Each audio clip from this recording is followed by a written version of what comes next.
평택에 살고 있는 구독자입니다. 바로 제 이야기를 한번 풀어볼까 해요.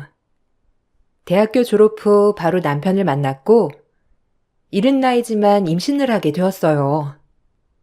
부모님은 이제 막 앞날이 창창한 제가 임신을 하고 결혼을 하겠다고 하자 극도로 반대가 심하셨고 전 부모님의 뜻을 거스를 수밖에 없었어요. 제가 어떻게 해서든지 결혼을 하겠다고 하자 부모님은 절 안 볼 생각까지 하시며 마음대로 하라고 화를 내셨고 그때 당시 철도 없고 어린 나이 사랑이 뭔지 부모님 집에서 나와 제 멋대로 남편과 살림을 합쳤답니다. 부모님의 마음에 대못을 받고 전 어리석게도 결혼 생활을 이어나가게 되었어요. 하지만 시어머니 또한 이제 막 대학을 졸업한 별 볼 일 없는 며느리를 좋아할 리가 없었고 그저 저를 본인 아들 신세 망친 며느리라고만 생각하셨어요. 전 그렇게 힘든 시집살이를 시작하게 되었답니다. 아무래도 부모님 마음에 대못을 받고 벌을 받은 셈이죠. 네가 우리 아들 꼬셔서 집에 들어앉아? 우리 아들이 얼마나 앞날이 창창한데 아들을 꼬여내서 시집을 와? 손뼉도 마주쳐야 소리가 난다고 왜 저한테만 그러세요? 희성 씨랑 저랑 같은 마음으로 살고 있는 건데 너무하세요 정말. 자기야, 그냥 이럴 땐 죄송하다고 해. 뭘 그렇게 말대꾸를 해. 가뜩이나 엄마 화나 있는데 그러니까 그냥 아무 말도 마. 이게 어디서 말대답이야? 너네 부모가 널 그렇게 가르치던? 하여간 제대로 된 교육도 못 받고 집에 들어앉았으니 볼 게 뭐가 있어?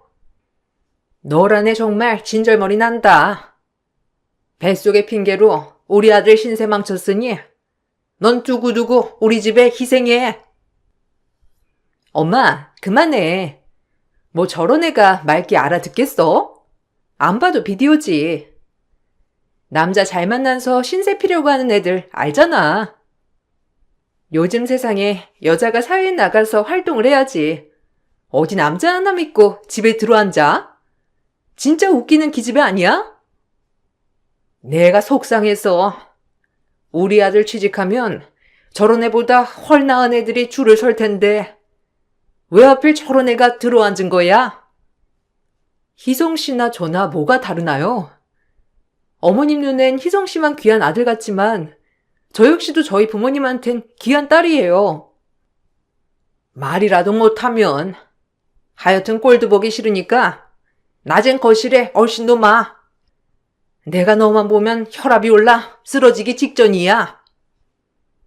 혼전 임신으로 살림을 합쳐서 그런지 시어머니와 시누이는 절 대놓고 무시했어요. 가진 게 몸뚱이라 몸뚱이 하나 믿고 본인 아들 신세를 망쳤다며 말이죠. 지금 생각하면 정말 못 참을 것 같은데 그때 제 나이 23살 참 왜 이렇게 당하고 살았는지 정말 어린 시절이라고 생각이 드네요.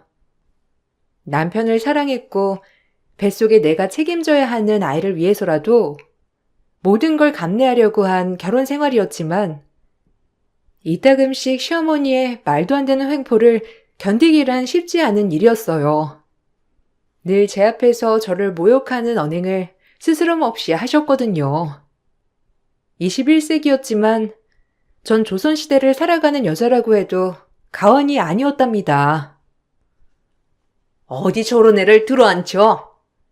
내가 너 그러라고 대학 보내고 공부시켰는 줄 알아? 네가 취직만 잘하면 저런 애 말고 아주 좋은 여자들이 줄을 쓸 건데 네가 뭐가 모자라서 네 인생을 망치려고 하니? 내가 너 볼 때마다 속상해서 말이 다 안 나온다. 지금이라도 당장 제대 보내고 새 출발해. 애는 네 알 바 아니잖니. 원하면 양육비라도 준다고 하고 끝내 버려. 앞니 크게 내다봐. 조건이라면 저도 그렇게 좋은 조건 아니잖아요. 호르몬이 경제적으로 넉넉한 형편도 아니고 엄마 눈에만 귀하고 잘난 아들이지 남들 눈에는 그렇지 않아요. 그러니까 민주한테 너무 뭐라고 하지 마세요. 민주도 얼마나 귀한 자식인데요. 귀한 자식인데 저렇게 부모랑 절연하고 이 집에 들어와 앉아있냐? 네가 어디가 어때서 남들 눈엔 성에 안 찬다는 거야? 덜 떨어진 놈. 여자 보는 눈이 없어가지고 되겠어? 그래, 포기다 포기. 네가 그렇게까지 하는데 내가 뭘 어쩌겠니? 아휴, 못 살아. 시어머니는 항상 들으라는 식으로 절 무시했고 남편 하나 사랑한 죄로 모든 걸 감내해야 했던 시간들이었죠. 그러던 어느 날 어머님과 시누이가 웬일로 저에게 살갑게 굴며 말을 걸더라고요.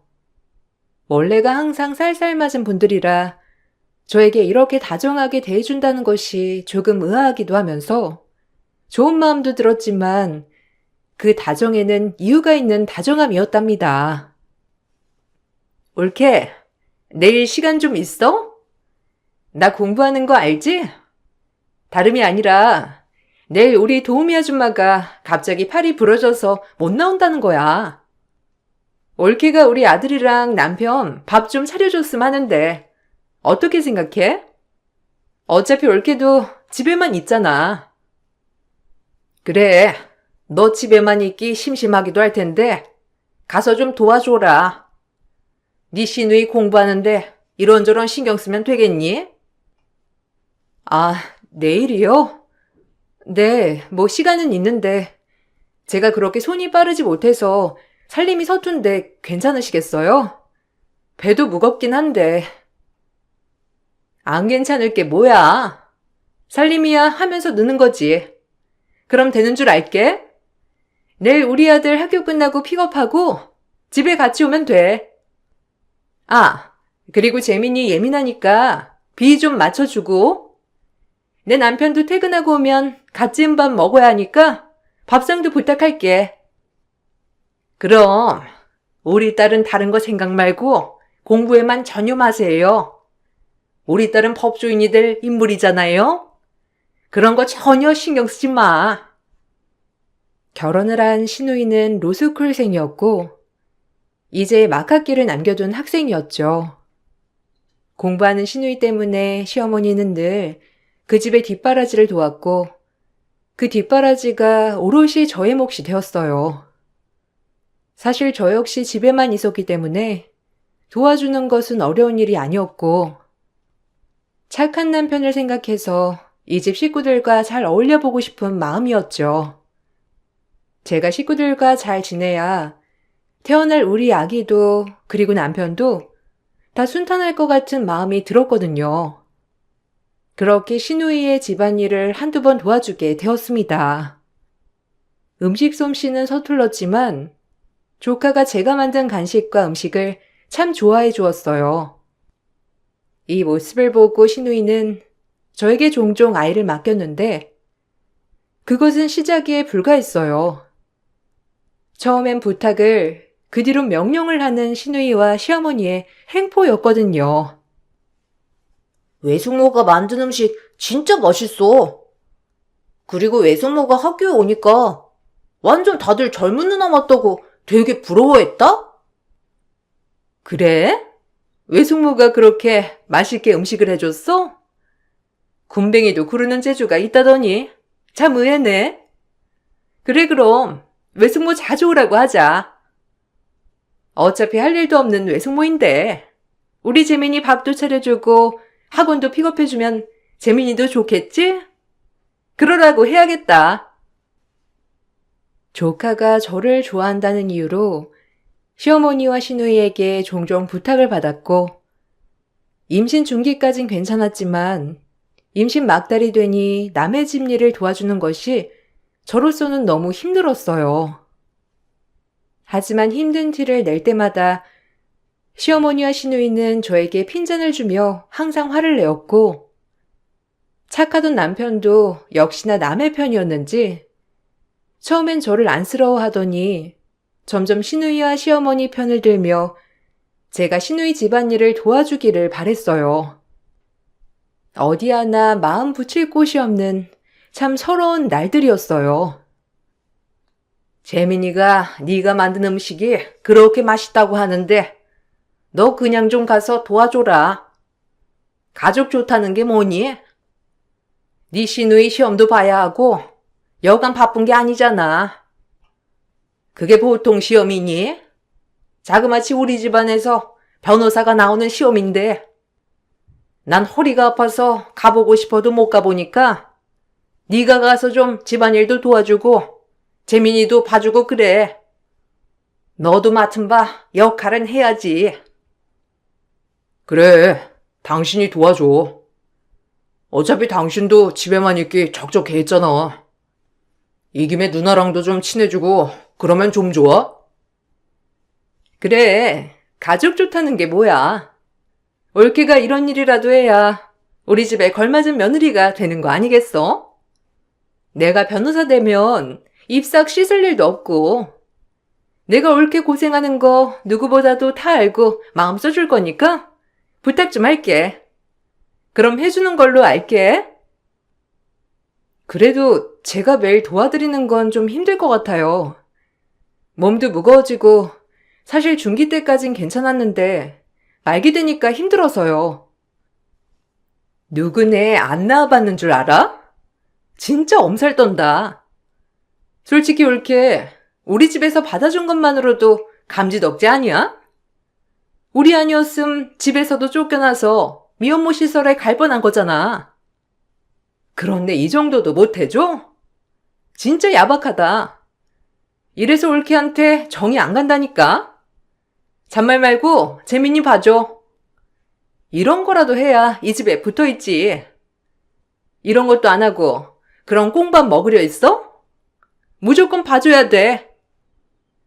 몸이 무거워져 매번은 힘들 것 같다고 거절하자 역시나 시누이는 저에게 막말을 하였고 그런 모습을 본 시어머니 또한 혀를 차시며 못마땅하게 생각하셨어요. 전 제 잘못이 아님에도 제가 또 뭘 잘못한 것 같은 마음에 죄책감이 들었죠. 그리고 집에 와 남편이 저를 설득하여 결국엔 시누이 집안일을 도와주기로 했답니다. 남편이 사정사정하며 부탁을 하니 거절할 수가 없었어요. 이 기회에 누나랑 친해지는 기회잖아. 가뜩이나 엄마도 너 마음에 안 들어하는데 누나라도 네 편 만들어야지. 우리 아기 태어나면 너처럼 찬밥 신세 만들래? 그래도 이 집 장손이 될 건데 네가 미리 길을 좀 다져놓으면 좋을 거 아니야. 그래도 나 몸도 힘든데 내가 어떻게 매번 재민이를 봐줘. 내 몸 돌보기도 그런데 형님이랑 어머님보다 당신이 더 밉네. 난 당연히 네 편이지. 그런데 이번에 그냥 누나랑 엄마가 부탁하는 거니까 들어달라는 거야. 언제 부탁하시겠어? 부탁이 아니라 명령이던데? 일단 알겠어. 근데 몸이 무거워져서 나도 너무 힘드니까 당신까지 그렇게 동조하진 말아줘. 정 그리하여 시누이의 집안일을 도와주기 시작했고 말이 좋아 도와주는 거지 시누이 집의 가정부나 다름없었어요. 형님은 하다하다 밤중에도 전화가 와 아이를 봐달라며 부탁을 하였고 부탁을 거절하면 큰일이 나는 것처럼 화를 내기 시작했어요. 올케, 난데 나 지금 스터디하러 가야 하니까 재민이 혼자 있거든? 집에 가서 애 좀 봐줘. 애 혼자 있어서 내가 신경 쓰여서 그래. 아, 형님, 저 몸이 안 좋아서 죄송한데 오늘은 못 갈 것 같아요. 혹시 고모부는 늦으시나요? 아님 희성 씨 보낼게요. 뭐야? 아니, 그 정도도 못 해줘? 남들 다 하는 임신 혼자 하는 것도 아니면서 뭘 그렇게 유난이야?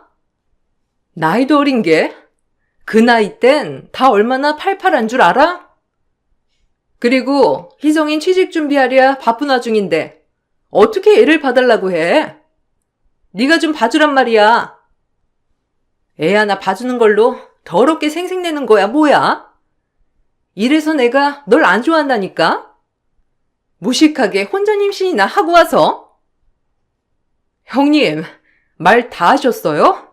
아, 기가 막혀. 지금껏 애봐주고 살림해주고 고마워하진 못할 망정 지금 모욕하시는 거예요? 아, 그래요. 저 혼전 임신해서 이 집안에 들어앉았죠? 그래서 형님이 해준 게 뭔데요? 뭘 그렇게 해주셨길래 저한테 이런 말 하시는 거냐고요? 돌았네. 이게 말을 아주 막해? 너 엄마한테 다 말해서 가만 안 둘 거야. 네가 나한테 이러고도 우리 집에 붙어 있을 줄 알아? 붙어 있으라고 해도 안 붙어 있을 거네요. 무식하기도 어쩜 이리 무식해? 이런 사람이 무슨 법조인이 된다고? 끊어요. 전화를 참지 못하고 전화를 끊어버렸고, 임신 기간 내내 스트레스를 하도 받은 탓에 결국 8개월 만에 조산을 하였어요. 아기는 너무 작아 인큐베이터 안에 들어가게 되었고, 아이를 낳고 보니 친정 부모님이 너무 생각이 났습니다. 이렇게 날 힘들게 낳으시고 예쁘게 길러주셨는데, 내가 정말 부모 마음에 대못을 박았구나 하고 말이에요. 하지만 부모님은 제 출산 소식을 들으시곤 한 걸음에 병원으로 달려와 주셨고, 못난 딸 이렇게 용서를 해주셨어요. 처음으로 저희 부모님과 시어머님이 마주하게 되었고, 시어머님은 저희 부모님을 보자마자 저에게 하던 것처럼 막말을 해서 친정 부모님은 노발대발 하셨어요. 이렇게 나가서 애 낳고 나니까 속이 후련해? 네 몸을 얼마나 못 챙겼으면 조산을 해. 너 괜찮은 거야? 나쁜 것. 연락도 한 통 안 하고 나가란다고 진짜 나가? 엄마 아빠가 얼마나 그동안 마음을 졸였는데. 많이 아팠지, 내 딸. 엄마, 미안해. 엄마 마음에 상처 남겨서. 그래도 이렇게 와주고 너무 감사해요. 진짜 못난 딸인데 그래도 딸이라고 먼저 손 내밀어줘서 너무 고마워. 내가 더 잘할게. 아이 낳고 보니까 얼마나 엄마 아빠가 희생했는지 알 것 같아. 고마워요. 얼씨구, 그 애미의 그 딸이라더만 아주 똑 닮았네. 너 그렇게 신우이한테 버릇없이 나가더니 결국 조산하고 꼴 주었다. 네가 마음보를 그렇게 쓰니까 조산한 거야. 아, 딸님이 참 잘 가르쳤어요. 어디 신우이 알기를 개똥으로 알아? 기막혀서 원. 말 다 했어요? 지금 어디서 큰 소리예요? 가뜩이나 힘들게 애 낳아서 마음도 힘든 애 앞에서 그동안 내 딸한테 어떻게 했을지 안 봐도 눈에 화나네요. 너 이런 취급 받고 있었던 거야? 정서방은 뭐하니? 이런데도 가만히나 있고. 이래서 내가 우리 딸 맡길 수나 있겠어? 이보세요. 본인도 딸이 있으면 먼저 몸 걱정부터 해야죠. 어떻게 이런 식으로 무식할 수가 있어? 뭐야? 무식? 이 옆편 내가 말 다 했나? 보잘것없는 애 며느리로 받아줬음 고마워해야지 감히 어디라고 큰소리야?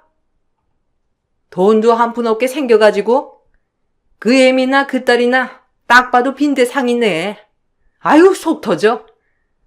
우리 아들이 문제가 있어서 이런 애랑 엮여가지고. 시어머니는 저희 엄마에게도 저와 같다며 악을 쓰셨고, 저희 엄만 말을 잇지 못했어요. 그리고 태어나는 날 저에게 당장 집으로 가자며 얘기하셨지만, 아이 때문에 모든 걸 버리고 엄마와 함께 갈 수가 없었죠. 저도 엄마라고 행복한 가정 속에서 아이를 키우고 싶었거든요. 나 하나 참고 아이에게 한부모 가정을 만들어주고 싶진 않았기 때문이에요. 아마 모든 부모들이 그렇겠죠. 시어머니와 시누이가 밉고 또 미웠지만, 그래도 아이를 낳으니 용서하기로 하고 마음을 다잡았죠. 아이를 낳고 친정 부모님과도 다시 왕래가 시작되니 그나마 숨이 트이는 것만 같았어요. 그리고 시간은 흘렀고 신우이는 매번 변호사 시험에서 낙방했고 결국 몇 년이 지나서 변호사가 되었습니다. 신우이가 변호사가 될 동안 전 아이를 키워냈고 저 역시도 친정 부모님이 학업을 계속했으면 좋겠다는 마음을 내비치셔서 정말 감사하게도 친정 부모님의 도움으로 아이를 키우며 공부를 할 수 있었어요. 그렇게 저도 제 인생을 찾아 나가고 있던 그때 시어머님은 저에게 또 신우이가 해야 할 일을 저에게 부탁하셨습니다. 예, 이제 애도 어린이집 다니고 너도 좀 여유로울 텐데 네 시누이 좀 도와줘라. 아무래도 수수 변호사인데 할 일이 얼마나 많겠니? 그냥 옆에서 서류나 왔다 갔다 해주면서 도와주면 될 것 같은데. 아무래도 예전에 네가 걔네 집 일 도와준 걸로 걔가 너한테 부탁하는 건 좀 그래야 하는 모양이야. 그래서 내가 너한테 대신 얘기하는 거다. 이번엔 그냥 도와달라는 게 아니라 수당도 두둑히 쳐준다고 하니까 좀 도와줘. 어디 그때랑 지금이랑 같니? 그러니까 좋은 마음 먹고 좀 부탁할게. 저도 제 일이 좀 많긴 한데 얼마나 도와드리면 되는데요? 많이는 못 도와드리고 일단 한 2~3달 정도만 가능해요. 그래, 딱이다. 걔 수습기간이 2~3달이라고 했던 것 같은데 어쨌든 하는 거지? 네 시누이도 아주 좋아할 거야. 신우이의 집안일을 도와줬을 때 신우이와 얼굴을 붉힌 적이 한두 번이 아니었기 때문에 신우이가 저에게 부탁을 하고 싶어도 하지 못한다고 하더라고요. 그러면서 저에게 신우이가 일하는 서류의 심부름을 좀 도와달라고 시어머니가 대신 부탁을 하신 거죠. 저 역시 그 일이 있고 나서 몇 년이 흘렀지만 아직도 신우이와 껄끄러운 관계였기 때문에 이번 일을 계기로 좀 애도 있으니 풀어야겠다고 생각했어요. 썩 내키진 않았지만 가정의 평화를 위해서 시어머니의 부탁을 수락했습니다. 그리고 신우이가 부탁한 서류들을 이리저리 다니면서 심부름을 하게 되었어요. 엄청 어렵고 힘든 일은 아니었지만 3개월 동안 신우이를 도와 이곳저곳 다니면서 서류를 떼고 전 그 서류를 여기저기 전달하며 발로 많이 뛰었답니다. 돈이 목적은 아니었지만 내가 수락한 일이니 정말 잘 도와주고 싶은 마음뿐이었어요. 약속한 3개월이 끝나는 날 시어머니는 신우이와 밥을 먹겠다고 신우이가 일하는 로펌에 들렸고 저 역시 신우이를 마지막으로 도와주는 날이었거든요. 그날 시어머니와 신우이는 또다시 저를 기만하고 말았죠. 예전엔 어리고 아무것도 몰라서 참았다면 지금은 도저히 이해를 할 수 없었어요. 이제 얘 수습도 끝났겠다. 네 할 일은 끝났으니까 내일부터는 네 신우 안 도와줘도 된다. 밥순인 역시 집에서 밥을 해야지. 네? 아무리 2~3개월이라고 하셨으니 뭐 끝난 건 알겠는데 뒤에 말이 거슬리네요. 밥순이라니. 그리고 이번엔 제가 직접 발로 뛰고 열심히 도와드린 거니 수당 챙겨주신다고 하셨잖아요. 약속한 수당은 주셔야죠. 가족끼리 돈거래는 확실해야 해요. 참나. 그럼 그렇지. 네가 좋은 마음 먹고 해줄 리가 없지. 자이했다 여기. 할 줄 아는 것도 없는 네 주제에 꽤 짭짤하지? 수습 변호사인 신우가 할 일이 많다며 서류 심부름을 도와달란 시어머니. 딱 3달 뒤 저에게 수당 30만 원 주며 하시는 말씀이 제 주제에 짭짤할 돈이라고 하셨죠. 순간 너무 황당하고 또다시 저를 기만했다는 사실에 화가 난 그 순간이었어요. 장난해요, 지금? 누굴 그지로 하나? 내가 돈 때문에 이런 걸로 보여요? 인간들이 양심이 있어야지. 돈이 아니라 먼저 고맙고 그동안 애써줘서 힘들었겠다고 말을 해야 도리인 거지. 내 주제에 짭짤할 돈 30만 원? 이번 일 이대로 못 넘어가요. 네가 그대로 안 넘어가면 어쩔 건데? 네가 내 딸 아니었으면 이런 데나 와봤겠어? 로펌 구경했으면 고맙다고나 해야지. 그러게나 말이야. 올케가 이런 데나 와보겠어, 어디? 주제 파악하고 이제 돌아가. 애 봐야지. 올케는 집순이가 딱이야. 제가 참지 못하겠다고 하자 시어머니와 시누이는 저를 기만하며 멸시하였고 이 모녀를 어떻게 해야 할까 하던 그때 제가 시누이 방 커튼을 치자 순간 사내 인사팀 직원들이 내게 90도 속이며 말을 걸어왔습니다. 그리고 이 얘기를 듣고 모녀는 입이 떡 벌어졌어요. 사실 시누이를 도와줄 때는 거의 마스크와 모자를 많이 쓰고 다녔기 때문에 직원들이 저를 못 알아봤거든요.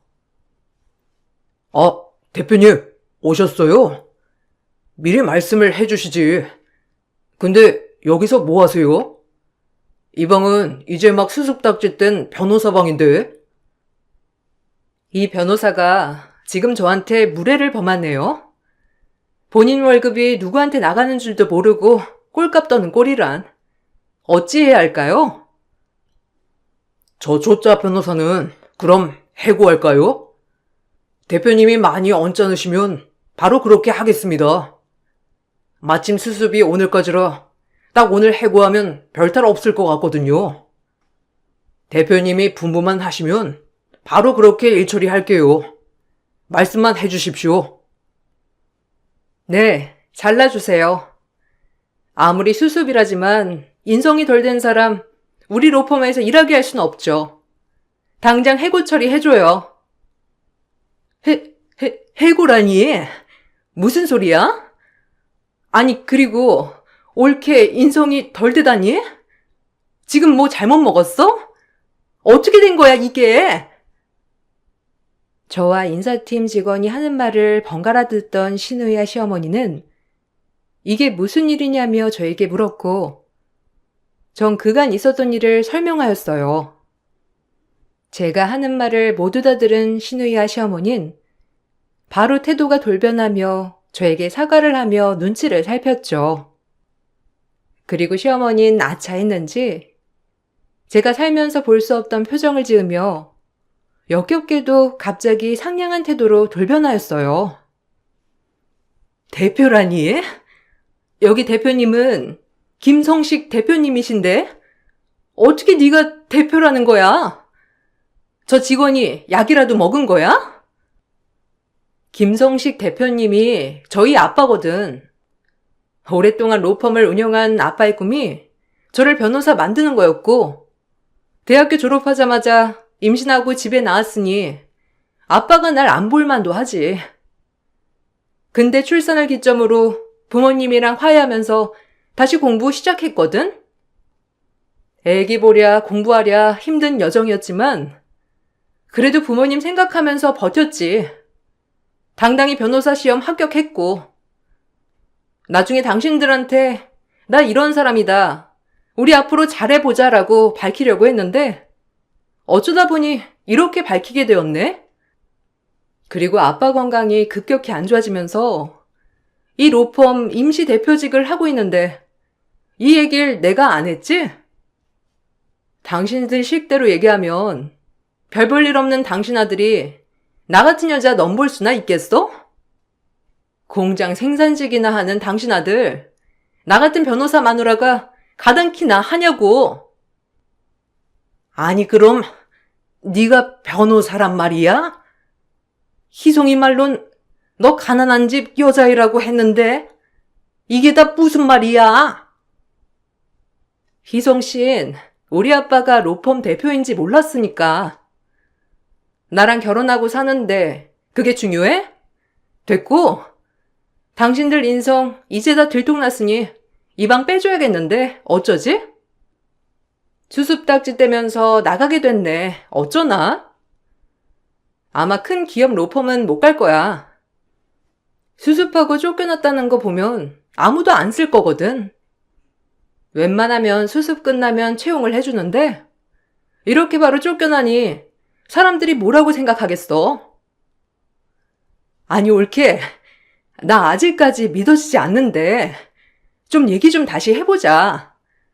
그리고 내 동생이랑 살 거면 우리 안 보고 살 수는 없잖아. 아니, 당신 동생이랑도 이혼할 거야. 몇 년 동안 당신들이랑 내 사이에서 한 게 뭐가 있어? 나 힘들 때 위로해 준 건 나 자신이었지. 당신 동생 아니었거든. 이제 다 단판 내보자고. 내가 로펌 대표라니까 갑자기 마음이 바뀌었어? 꼴 좋다 진짜. 전 바로 신우이를 해고시켰고 신우이는 로펌에서 쫓겨났어요. 변호사를 준비하면서 저희 아빠 로펌에 엄청 들어가고 싶어한 걸 알았기 때문에 정말 통쾌한 응징이었죠. 시어머님 본인 딸이 대단한 변호사가 됐다고 동네방네 자랑을 했지만 결국 신우이는 백수가 되었어요. 그마저 일반 로펌에 이력서를 넣었지만 저희 로펌에서 수습만 하고 잘렸다는 게 소문이 나서 다른 로펌에선 쓰지를 않더라고요. 결국 주제도 모르고 이리저리 돈을 끌어다가 개업을 하고 쫄딱 망해 빚을 지고야 말았죠. 변호사 사무실을 차리느라 고모부 몰래 집 담보로 대출을 받아 빚을 진 바람에 어리석게도 남편에게도 이혼을 당했답니다. 네가 좀 봐서 네 시누이 다시 취직 좀 시켜줘라. 얘가 갈 데가 없어. 이 바닥이 좁아서 소문이 났나 봐. 인성 개차반이라고. 그리고 이혼이 웬 말이니?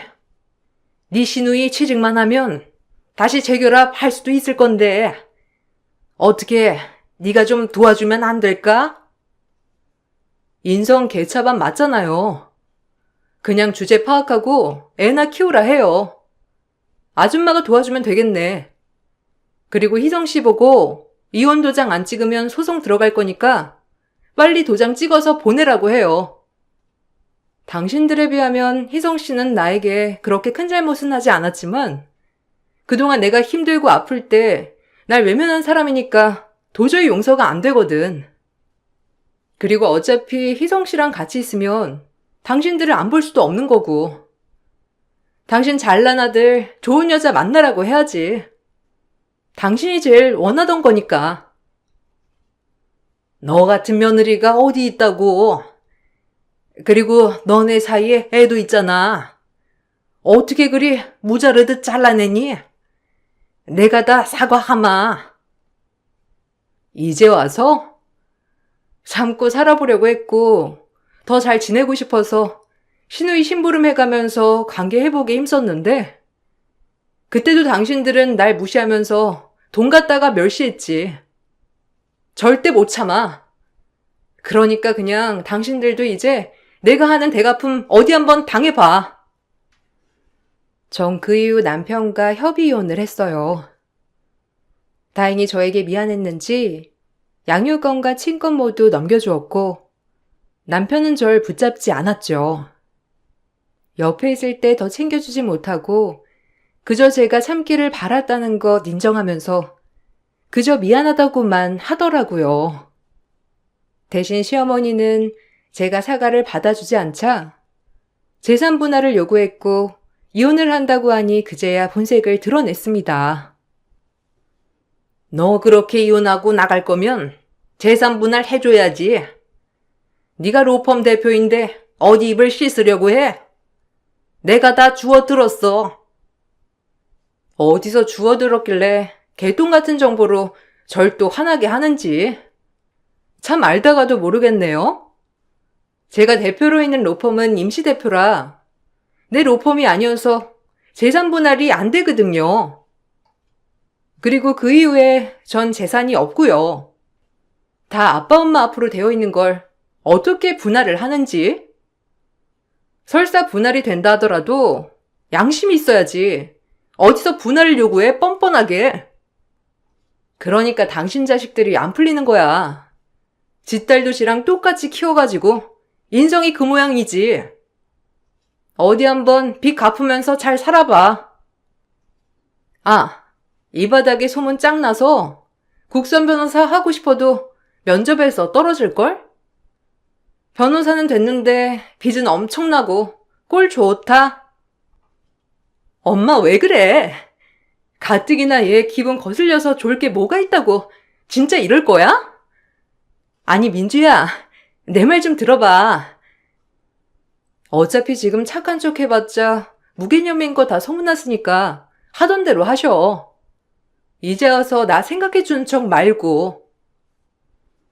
그냥 이대로 넘어갈까도 했지만 그동안 당한 것도 너무 억울하여 시어머니와 시누이를 상대로 그동안 당한 부당 대우를 토대로 위자료 청구 소송을 했습니다. 다행히도 이 집에서 말도 안 되게 시집살이를 겪은 저였고 제 핸드폰에 자동 통화 녹음이 되어 있는 걸 토대로 시어머니와 시누이가 저에게 전화를 할 때마다 막말을 했던 것도 제출하였죠. 시어머니가 날뛰는 꼴이 우스웠어요. 우리 집 뒤통수를 이렇게 쳐? 네가 이를 갈았구나. 얼마나 우리가 우스웠어? 지 아빠 로펌 대표인 거 속이고 시집와서 아무것도 모르는 척 연기를 하고 있다니? 이 무서운 것. 너 내가 평생 잘 되나 두고 보자. 감히 우리에게 물을 먹여? 로펌 대표 딸이면 잘해줘도 되고 아무것도 없는 딸이면 막 해도 되고? 당신이 뿌린 씨앗, 당신이 거둔 거야. 진정해. 그리고 위자료 줘야 하니 당신 건물 청소 일이라도 해야겠어. 아, 우리 로펌 건물 청소일도 있는데 어디 입김 좀 넣어줘? 그 정도는 할 수 있지. 뭐야?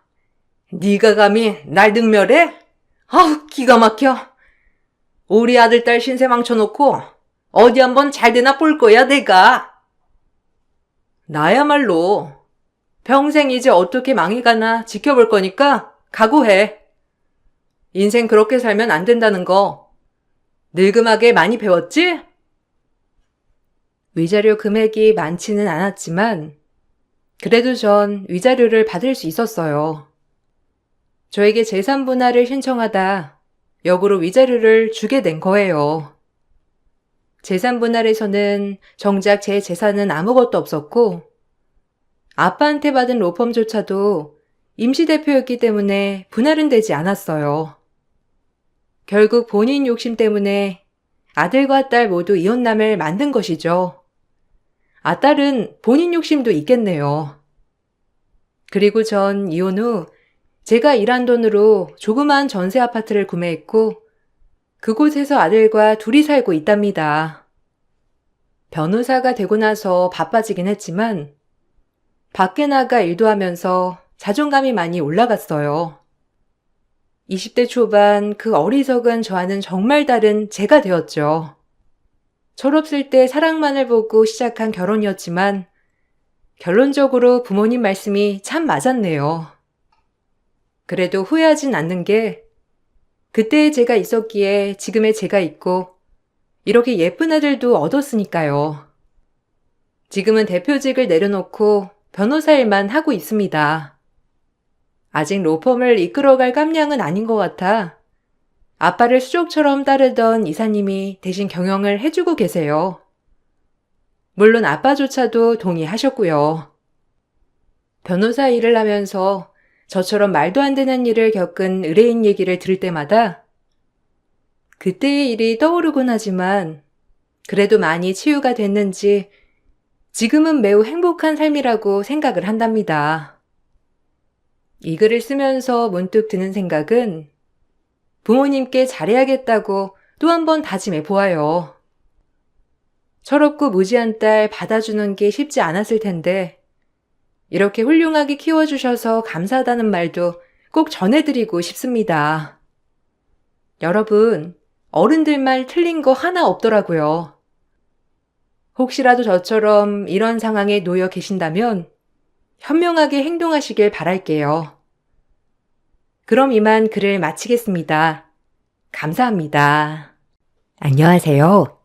항상 재미있게 사연을 듣다가 이번에 제가 경험한 일도 여기에 올라오는 사연만큼이나 놀랍다 생각이 들어 글을 쓰게 되었습니다.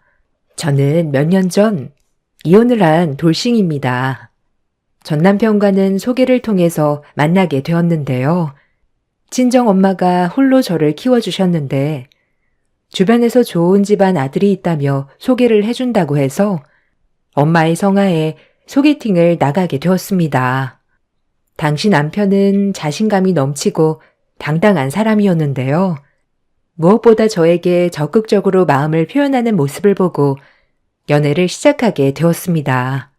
연애를 하면서도 남편은 저에게 자신에 대한 자신감을 적극적으로 표현을 했어요. 저는 그런 남편을 의지할 수 있겠다는 생각이 들었었죠. 1년의 연애를 하고 나서 저희는 결혼을 하게 되었습니다. 홀 어머니의 외동딸이었기 때문에 사실 결혼까지 문제없이 할 수 있을까 생각이 들기도 했지만 생각했던 것과는 다르게 시댁에서는 반대를 하지 않으셨어요. 오히려 결혼을 반기는 눈치셨어요. 어쨌든 결혼식을 올리고 나서 얼마 지나지 않아 시댁의 실체가 밝혀졌습니다. 소개를 받을 때에도 시댁은 지역 내 알부자이며 남편의 사업도 잘 되고 외제차를 끌고 다녔었는데요. 알고 봤더니 이 모든 것은 다 빚이더라고요. 매달 어마어마하게 날아오는 청구서를 보고 경악을 금치 못했었죠. 남편에게 어떻게 된 것이냐 물어보니 원래는 사업이 잘 되고 있었는데 요즘 경기가 좋지 않아 잠시 이러는 거라며 이야기를 하더군요. 여보, 이게 다 무슨 청구서야? 한 달에 이렇게나 많이 청구서가 들어오는 거야? 차는 그렇다 치더라도 캐피탈이며 은행이며 연체 안 내는 건 또 뭐야? 아니 그게 아니라 여보, 사실은 지금 사업 사정이 좋지 않아. 내가 어떻게든 다시 살려보려고 했는데 생각보다 쉽지 않네. 미안해. 그래도 조금씩 회복하고 있으니까 앞으로 조금씩 나아질 거야. 힘들어서 대출 받았던 게 있는데 이번에 연체되었더니 우편이 왔나 봐. 내가 다 해결할 테니까 당신 신경 쓰지 마. 남편은 모든 사실을 이야기해 주었고 저는 그때는 속이려고 그랬겠나 생각이 들어서 받아들였습니다. 결혼 전에 이런 사실들을 다 알았다면 좋겠지만 어차피 남편이 부자라서 결혼을 했던 것도 아니었기 때문이죠. 저는 그때 당시 작은 케이터링 업체에서 일을 하고 있었습니다. 열심히 일을 하고 경업을 쌓아서 내 사업을 시작하면 경제적으로도 안정적일 수 있겠다 생각이 들었어요. 그래서 열심히 밤낮 없이 일을 하고 아이를 갖는 건 잠시 뒤로 미루어 두었답니다. 아마 이 결정이 저에게는 잘한 선택이라 지금도 생각해요. 결혼 1년이 지나고 나서부터 남편의 실체를 더 확실히 알게 되었는데요. 갑작스런 경기 악화로 인해서 사업이 어려운 것이 아니라 남편은 원래 허세가 심하고 사람들이랑 어울리면서 여기저기 돈을 써 다녔던 것입니다. 자신의 허세 때문에 형편에도 맞지 않는 외제차를 무리해서 끌고 다녔던 것인데 심지어 시댁에서까지 이런 허세가 똑같더라고요. 시댁에서도 주변 사람들과 여행 다니면서 모든 경비를 내주고 감당은 저희 남편이 해야 했던 것이죠. 점점 남편과 시댁으로부터 마음이 멀어지고 있었던 그때 남편이 외도를 하고 있음을 알게 되었습니다. 남편은 사업장에서 격리를 보고 있던 여자와 외도를 저지르고 있었어요. 그동안 사업상 집에 못 들어오던 날이 있었는데 모두 상간녀와 함께 여행을 하거나 하루를 보내느라 들어오지 못했던 것임을 알게 되었습니다. 심지어 상간녀는 뻔뻔하게 저희 집을 드나들면서 제가 없을 때 남편과 오붓하게 식사를 하기도 하며 마치 자신이 와이프인 양 지내기도 했습니다. 이 모든 일들은 이웃집 아주머니들이 저에게 조금씩 눈치를 주시면서 알게 되었네요. 외도를 확실하게 알게 된 날, 남편과의 대화를 나누게 되었습니다. 오빠, 그동안 나한테 거짓말 한 거 없어? 어? 거짓말 한 거? 없는데. 갑자기 왜 그래? 나 오빠가 수진 씨랑 외도하는 거 다 알아. 외도라니? 수진은 우리 회사 경리고 당연히 나랑 가깝게 지낼 수밖에 없는 거지. 네가 착각하는 거야. 너무 예민한 거 아니야? 이미 CCTV랑 블랙박스 다 확인했어. 어디서 발뺌하려고 그래? 당신이랑은 더 이상 살 수 없겠다. 여보, 미안해. 내가 정말 미쳤었나 봐. 그냥 친하게 지내다 보니까 정말 내가 미쳤어. 당장 내보낼게. 그러니까 제발 용서해줘. 남편은 그날 무릎을 꿇고 싹싹 빌며 용서를 구하였습니다. 저는 다른 건 몰라도 외도는 용서할 수 없는 일이라 생각을 했기 때문에 절대 용서해 줄 수 없다 이야기를 했죠. 남편은 울며 불며 저에게 매달렸어요. 지금 당장 결정하지 말고 단 몇 주만이라도 자신이 하는 행동을 봐달라며 기회를 한 번만 더 달라며 애원을 했습니다. 그동안 남편은 허세가 넘치는 사람이긴 했지만 저에겐 따뜻하고 친절하게 잘 대해주었어요. 제 일을 존중해주고 응원해주는 사람이었고 그때 당시 친정엄마도 건강이 좋지 않으셔서 만약 이혼을 한다면 엄마에게 충격이 될까 걱정이 되어 주저하게 되었죠. 결국 저는 고민을 하던 끝에 이혼 유예 기간을 두기로 했습니다. 당분간 남편이 하는 행동을 보고 결정하겠다 이야기를 했어요. 며칠 동안 남편은 일거수일투족 모두 사진을 찍어 저에게 보내주었습니다. 시간마다 무엇을 하고 있는지를 이야기해 주었고 일이 끝나면 다른 곳으로 새지 않고 바로 집으로 들어왔어요. 그런 남편의 태도에 저는 마음이 풀리고 있었습니다. 그렇지만 남편은 저에게 했던 것과는 다르게 딴짓을 그대로 하고 있었습니다. 그걸 알게 된 건 남편의 상간녀가 저에게 바로 연락을 했기 때문이었죠. 여보세요? 동수 오빠 와이프 맞으시죠? 저 수진이에요. 경리로 일했던. 저에겐 무슨 일로 연락을 하셨죠? 이혼하고 저에게 온다고 하는 오빠가 아직도 정리가 되지 않은 것 같아서요. 오빠한테서 좀 떨어져 주세요. 네? 떨어지다니요. 그쪽이야말로 이미 끝난 사이 아닌가요? 역시 눈치가 없으니까 오빠가 진료했지. 이보세요. 오빠 아직 저 만나고 있어요. 저희 관계 그쪽보다 더 오래됐고 원래 오빠 옆에 있어야 되는 건 당신이 아니고 나라고요. 상황상 어쩔 수 없었지만 어쨌든 아직 만나고 있으니까 헤어져 주세요. 이게 무슨... 아무튼 전 연락했어요. 헤어지는 걸로 알고 끊을게요. 상간녀는 당당하게 저에게 헤어져 달라며 연락을 해왔습니다. 알고 봤더니 남편은 저에게 외도를 걸린 이후에도 상간녀와 헤어지지 않고 만나고 있었죠. 상간녀가 격리를 그만두고 나니 더 편하게 만남을 지속하고 있었습니다. 심지어 상간녀는 제가 출근을 하면 저희 집으로 와 제가 퇴근하기 전까지 있다가 나간 날도 있었습니다. 이런 뻔뻔한 태도에 기가 막혔지만 남편에게 한 번 더 확인을 해야 할 것 같아서 남편에게 이 사실을 따져 물었죠. 오빠, 나 당신 상간녀한테 들었는데 아직 당신이랑 만나고 있다는데 이게 어떻게 된 거야? 예진아. 미안해. 정리하려고 했는데 직장도 그만두고 자게 버렸다며 자꾸만 연락이 오길래 몇 번 만난 게 다야. 또 거짓말을 하네? 이미 CCTV로 다 확인했어. 지금까지 계속 그 여자는 우리 집에 들락날락 했던데 지금 뭐 하자는 거야? 아이씨, 다 들켰네. 그래, 나 계속 만나고 있다. 어쩔래? 뭐 이혼이라도 할 거야? 니네 엄마 우리 이혼한다는 거 알면 충격받아서 쓰러지실 텐데 괜찮아? 그러지 말고 금방 정리할 테니까 좀 징징대지 말고 기다려. 뭐? 징징댄다고? 지금 뻔뻔하게 뭐 하는 짓이야?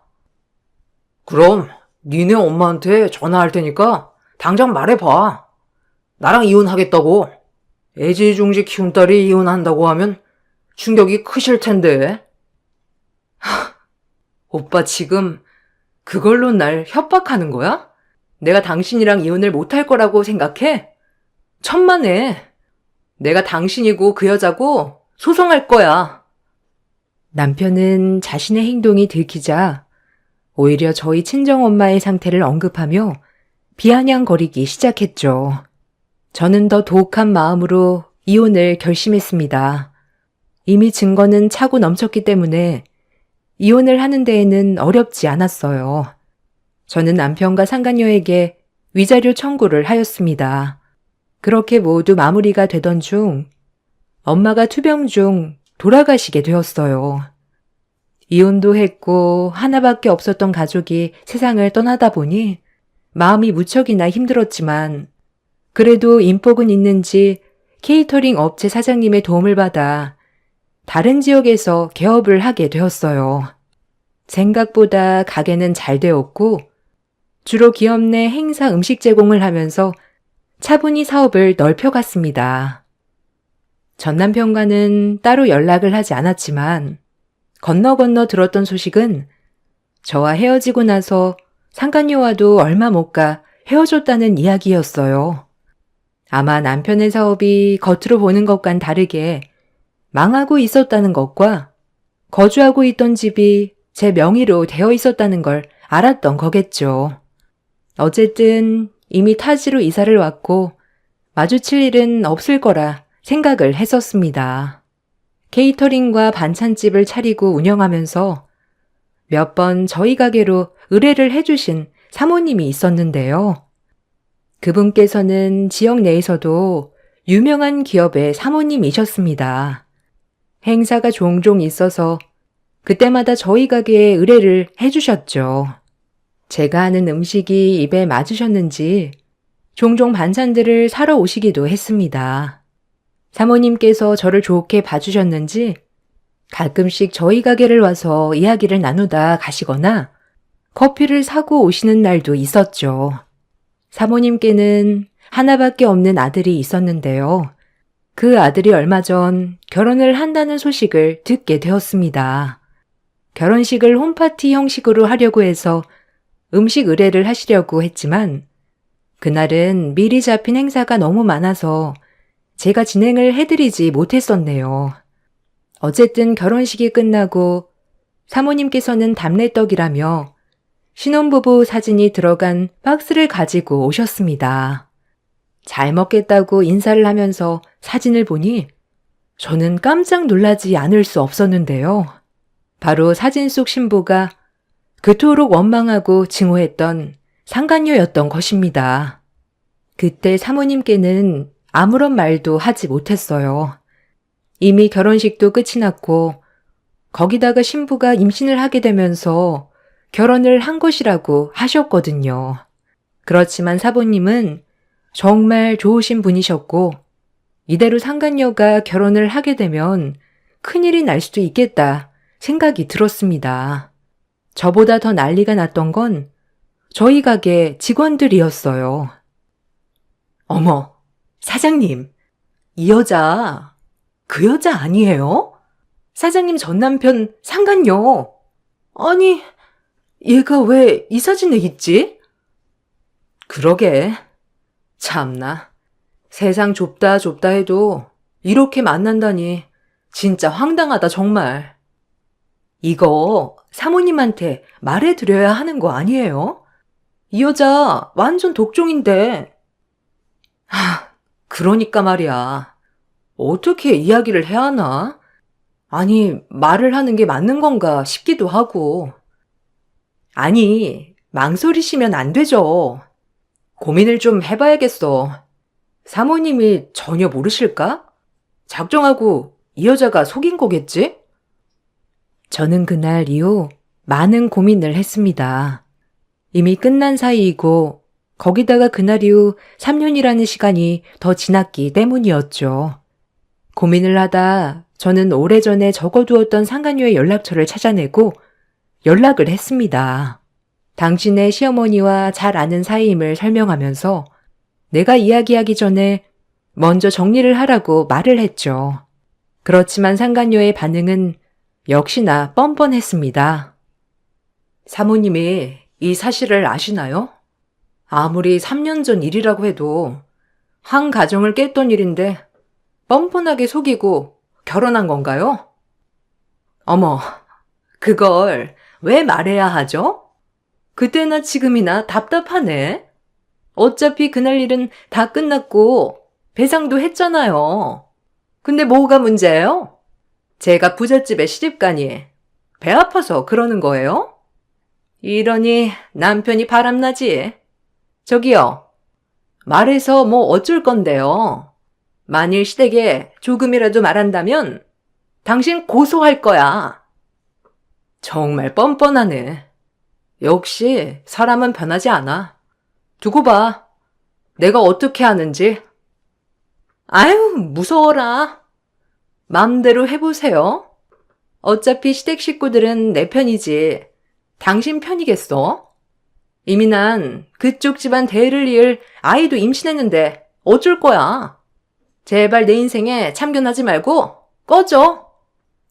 상간녀는 지난 일은 별거 아니라는 듯 이야기를 했습니다. 그런 상간녀의 태도를 보면서 저는 더더욱 이 사실을 밝혀야 되겠다 다짐을 하게 되었어요. 그렇지만 어떻게 이야기를 해야 할지 고민이 되었죠.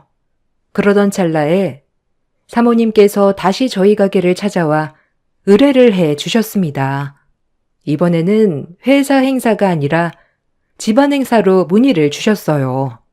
사모님께서는 결혼식 이후 첫 명절을 잘 보내고 싶다며 명절 음식을 혹시 도와줄 수 있는지 물어보셨습니다.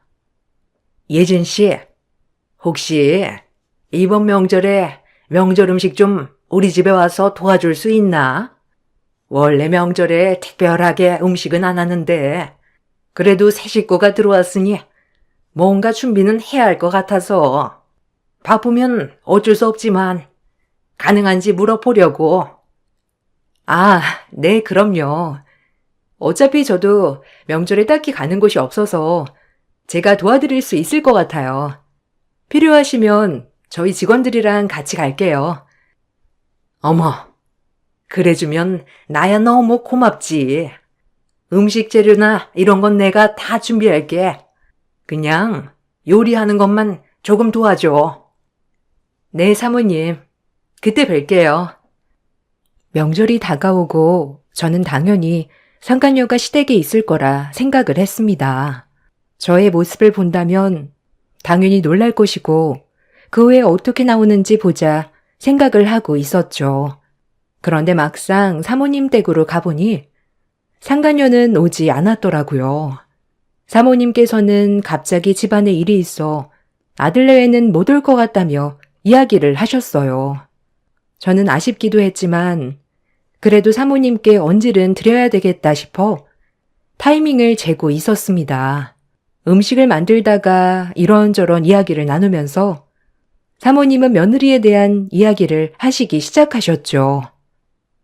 예진 씨가 살았던 동네에 얼마나 살았다고 했지? 네, 저 거의 30년은 살았죠. 왜요? 아니, 우리 며느리 있잖아. 거기 출신이거든. 나이도 비슷하고 혹시나 알까 싶어서. 아, 그렇구나. 며느리분은 어떠세요? 잘 지내고 계세요? 처음에는 직업도 마땅치 않고 그래서 마음에 들진 않았는데 임신했다고 해서 허락했거든. 근데 생각보다 싹싹하고 잘하더라고. 쉬는 날마다 와서 나랑 이야기도 하고 가고 아들 없이도 종종 왔다 가서 기특하기도 하고. 아, 이번에 신혼여행 갔다 왔다며 아들이 사진을 보내왔는데 여기 예진 씨가 예전에 가고 싶다고 했던 곳이잖아. 한번 봐볼래? 아, 정말요?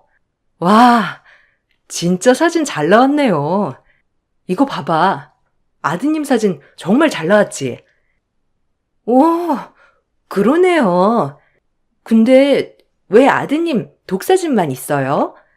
새댁 사진이 빠졌네요. 두 분이서 같이 찍은 사진은 없어요? 궁금해요. 며느리가 사진 찍는 걸 별로 좋아하지 않는다고 하더라고. 이번에 신혼여행 가서도 며느리는 사진을 안 찍었다고 하네. 어머, 그래요? 그래도 신혼여행인데 사진이 없다니. 그치? 아들한테 한번 있나 물어봐야 되겠다. 아, 저번에 결혼식 사진도 나왔는데 한번 볼래? 사모님은 결혼식 사진을 펼쳐 보였습니다. 그때 저희 직원이 신부를 가리키며 깜짝 놀란 목소리로 이야기를 했어요. 어머머머! 이 사람! 사장님, 이 사람! 전 남편분! 그 사람 아니에요? 그 사람이라니? 우리 며느리랑 아는 사이야? 같은 지역이라서 알 수도 있겠다 싶었는데 어떻게 아는데? 전 남편이랑도 아는 사이야? 아, 그게 사모님, 혹시 며느리분이 이 여자인가요? 저는 사모님께 전에 저장을 해두었던 사진을 보여주었어요. 사진 속에는 남편과 상간녀가 얼굴을 맞대고 다정하게 찍은 사진이 있었답니다. 사모님은 사진을 보고 놀라기는커녕 전 남편을 가리키며 이 사람을 알고 있다며 말을 하셨어요. 아, 이 사람 며느리 사촌 오빠잖아. 어떻게 이 사진을 자기가 가지고 있어?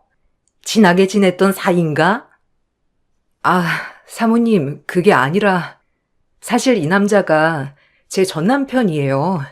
거기다 이 여자는 상간녀고요. 응? 상간녀라니? 사촌 오빠라고 했는데. 사모님, 제가 말씀드리려고 했는데 사실 이 여자 저희 남편과 외도를 저질렀고 저는 그 때문에 남편과 이혼을 했어요. 그때 예진 씨가 이혼했다는 게 남편 외도 때문이었다고? 거기다가 그 여자가 우리 며느리란 소리야? 네, 사모님. 저도 저번에 답례품으로 주신 떡에 있던 사진 보고 알았어요. 깜짝 놀랐지만 어떻게 말씀드려야 할지 모르겠더라고요. 이 이야기를 해야 하는 게 맞는 건지도 모르겠고요. 그런데 제가 먼저 이 여자에게 연락을 했더니 뻔뻔한 태도더라고요. 먼저 사실을 이야기했더라면 저도 이렇게까지 말은 안 했을 테지만 전혀 걱정하지를 않더라고요. 그래서 사모님께 말씀을 드려야 되겠다 생각이 들었어요. 오늘이 그날이 될 거라고 생각은 안 했지만 이 여자가 아직도 전 남편을 만나고 있다고 하니 더 이상은 저도 참을 수 없더라고요. 아니 이게 무슨 말이야? 어머, 잠깐만. 나 금방 며느리 부를게. 사모님은 바로 아들네에게 전화를 걸었고 당장 집으로 오라며 호통을 치셨습니다. 얼마간의 시간이 지나고 아들내외는 집 안으로 들어왔고 상간녀는 제 얼굴을 보자마자 소스라치게 놀랐어요. 저는 놀라 들어오는 상간녀를 보며 서 있었습니다. 사모님은 크게 화를 내면서 상간녀에게 사실인지 물어보기 시작하셨죠. 상간녀는 저의 눈치를 보다 오해가 있는 것 같다며 이야기를 하기 시작했습니다. 그런 상간녀의 모습에 기가 막혔죠.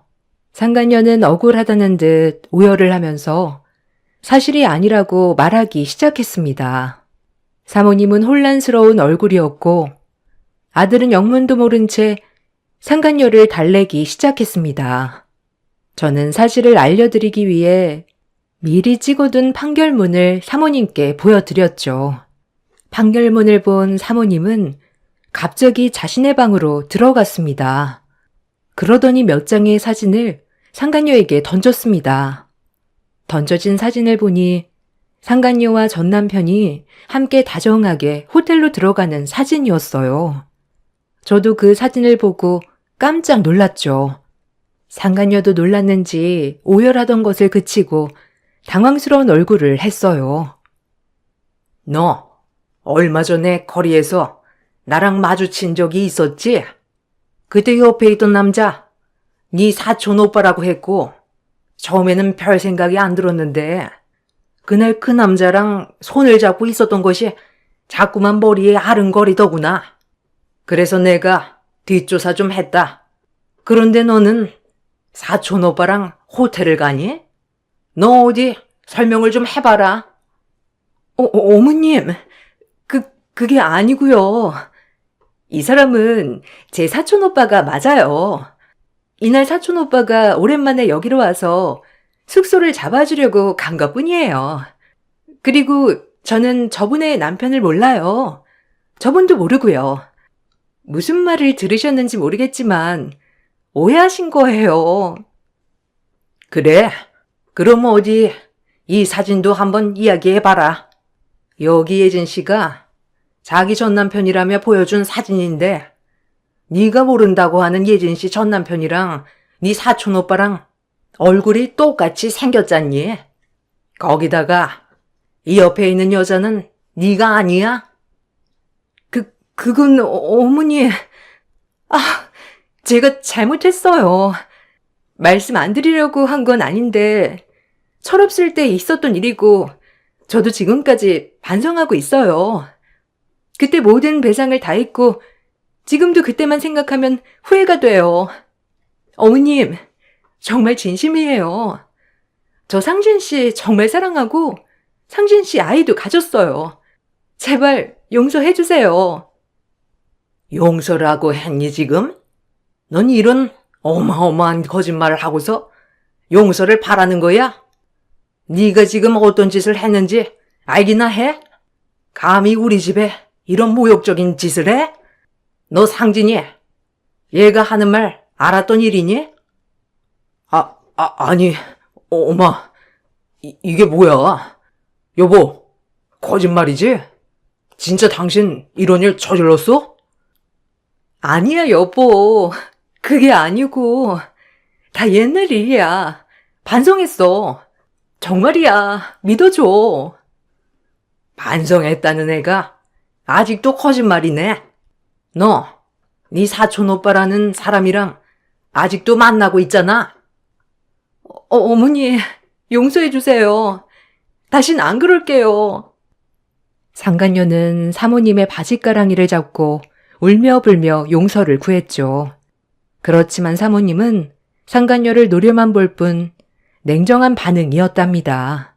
결국 아들이 상간녀를 데리고 나갔고 사모님은 저에게 허심탄회하게 이야기를 하신다며 그동안의 일을 이야기해 주셨어요. 알고 봤더니 사모님께서도 결혼 전에 이미 상간녀와 전 남편이 함께 있는 장면을 여러 번 목격하셨더라고요. 두 사람은 헤어지고 난 후에 다시 만났고 결혼 준비를 하면서도 만남을 지속했던 거라더라고요. 처음에는 사촌 오빠라고 해서 믿었는데 함께 있는 장면을 사모님뿐만 아니라 주변 다른 사람들도 목격을 하다 보니 의심을 하기 시작하셨대요. 그래서 아들네 몰래 상간녀의 뒤를 캐기 시작하셨죠. 그러다 보니 두 사람이 함께 여러 차례 숙박업소에 향했다는 것을 알게 되셨던 것이랍니다. 그렇지만 이것만으론 두 사람이 어떤 관계인지 제대로 알기 어려웠고 이미 사촌 오빠라고 소개를 했었기 때문에 섣불리 이야기를 꺼낼 수 없었다고 하셨어요. 그래서 저와 같은 지역에서 자랐기 때문에 이번 기회에 한번 물어보려고 저를 부르셨던 것이었죠. 저는 상간녀와 전 남편의 이야기를 모두 해드렸습니다. 이야기를 들으시며 사모님은 충격을 받으신 듯 보였어요. 그렇게 그날이 지나가고 사모님은 계속해 보이시지 않으셨답니다. 저도 다시 일상으로 되돌아가게 되었는데 어느 날 상간녀가 저희 가게로 찾아왔답니다. 저는 용서를 구하러 온 줄 알았어요. 그런데 상간녀는 가게에 있던 반찬들을 모두 던져버리며 소란을 피우기 시작했어요. 네가 내 인생을 망쳤어. 이미 다 배상한 일이잖아. 돈도 다 받아놓고 네가 뭔데 내 인생을 망쳐? 네 멍청함 때문에 남편이 바람핀 거라곤 생각을 안 하는 거야? 네 남편 너랑 결혼하고 한 번도 행복하지 않았다고 하더라. 거기다가 돈돈거리면서 자기를 자꾸만 쪼아댔다고 하던데 역시나 내가 부잣집에 시집 간다고 하니 부러웠던 모양이지? 너는 가지지 못한 것들을 내가 다 차지하니까 부러워서 그랬니? 왜? 처음부터 돈을 더 달라고 하지 그랬어? 참나, 너는 여전히 반성은 안 하는구나. 네가 한 짓이 얼마나 쓰레기 같은 짓인지 알기나 하니? 하긴 네가 알았다면 처음부터 유부남이랑 만났겠어? 당장 경찰 부를 테니까 너 지금 그 뻔뻔한 태도 경찰서에서도 한번 보여줘. 경찰? 하나도 안 무서워. 너 당장 어머님께 찾아가서 오해한 거라고 말해. 그것만 말해준다면 나 여기로 다신 찾아오지 않아. 내가 왜? 사실을 말한 것뿐이고 거기다가 이미 사모님은 네가 거짓말한 걸 눈치채고 계셨어. 어차피 밝혀질 일이었다고. 거짓말 하지 마. 어떻게 알아? 네가 어떻게 하냐고? 상간녀의 행패는 멈추지 않았고 직원의 신고로 출동한 경찰의 손에 끌려나갔죠. 갑자기 와서 행패를 부리는 상간녀가 너무나도 황당했지만 좁은 지역이라 그런지 상간녀의 행동은 소문이 퍼져버리고 말았습니다. 상간녀의 행패가 사모님 귀에도 들어갔는지 사모님은 며칠 후에 저희 가게로 오셔서 대신 사과를 해주셨습니다. 예진 씨, 내가 정말 미안해. 예진 씨가 열심히 일하는 공간인데 내가 며느리 하나 잘못 들여서 이런 일을 겪게 하네. 정말 미안해. 배상은 내가 해줄게. 아니요, 사모님. 배상은 사모님이 아니라 그 여자가 해야죠. 아휴, 정말. 처음부터 마음에 들지 않았는데 끝까지 엉망진창이네. 아들도 이번에 제대로 알게 된 모양이야. 이혼하자고 했는데 안 된다며 울며 불며 우리 집에도 찾아와서 하루 종일 무릎 꿇고 울어대는 통에 정말 난리가 아니야. 그래도 어쩌겠어. 품을 수 있을 정도의 잘못을 한 것도 아니고 어마어마한 잘못을 해놓고선 뻔뻔한 태도니. 참 며느리, 아니 그 여자 임신한 것도 우리 아들 아이가 아닐 수도 있을 것 같아. 네? 아니 그럴 리가요. 그래도 임신까지 거짓말을 했을까요? 그러게. 나도 그럴 수 있을까 싶은데 아들은 그럴 수 있겠다고 생각하는 모양이야. 어쨌든 그런 일을 겪었다니 예진 씨도 힘들었겠다. 지금은 괜찮아요. 사모님께서 많은 충격을 받으셨을 것 같아요. 모쪼록 잘 해결되시길 바랄게요. 사모님께서 방문을 하고 가신 후에는 얼마 동안 오시진 않으셨어요. 저도 일 때문에 정신이 없었는데 나중에 직원들이 여기저기 소문을 들었는지 이야기를 해주더라고요. 상간녀는 결국 사모님 아드님과 헤어지게 되었다고 해요. 끝까지 자신은 잘못이 없다며 잡아댔지만 전 남편과 외도를 저지르고 있었다는 증거도 확보가 되었다며 외도로 인한 이혼 청구를 받게 되었다고 합니다. 아이에 대해서는 아직 친자 확인이 되지 않아서 출산 이후에 확인을 하고 결정이 된다고 하더라고요. 아마 그때가 되면 다시 한번 소식이 들려오지 않을까 싶습니다. 그때 상간녀가 가게에 와서 행패를 부린 부분에 대해서는 저도 영업 방해죄로 신고를 했답니다. 상간녀도 저에게 명예훼손으로 고소를 했지만 받아들여지진 않았어요. 다 제 탓이라며 주변에도 많이 말을 하고 다닌 모양이더라고요. 그렇지만 이미 상간녀에 대한 소문이 돌면서 오히려 상간녀에게 이런저런 이야기를 들었던 분들이 오셔가지고 이야기를 해 주시더라고요. 이미 몇 년이 지난 상황이었지만 저는 아직도 뚜렷하게 기억이 나는데 상간녀는 참 기억력도 없는 모양이에요. 처음에 상간녀에 대한 이야기를 할 때는 어느 정도 각오를 하고 한 이야기였어요. 사실 고소가 성립된다고 하더라도 벌금형은 각오하고 있었는데 성립이 되진 않았더라고요. 대신 상간녀에게 청구한 손해배상은 받아들여지게 되면서 상간녀는 이혼하면서 위자료에 저에게 손해배상까지 모두 배상하게 되었죠.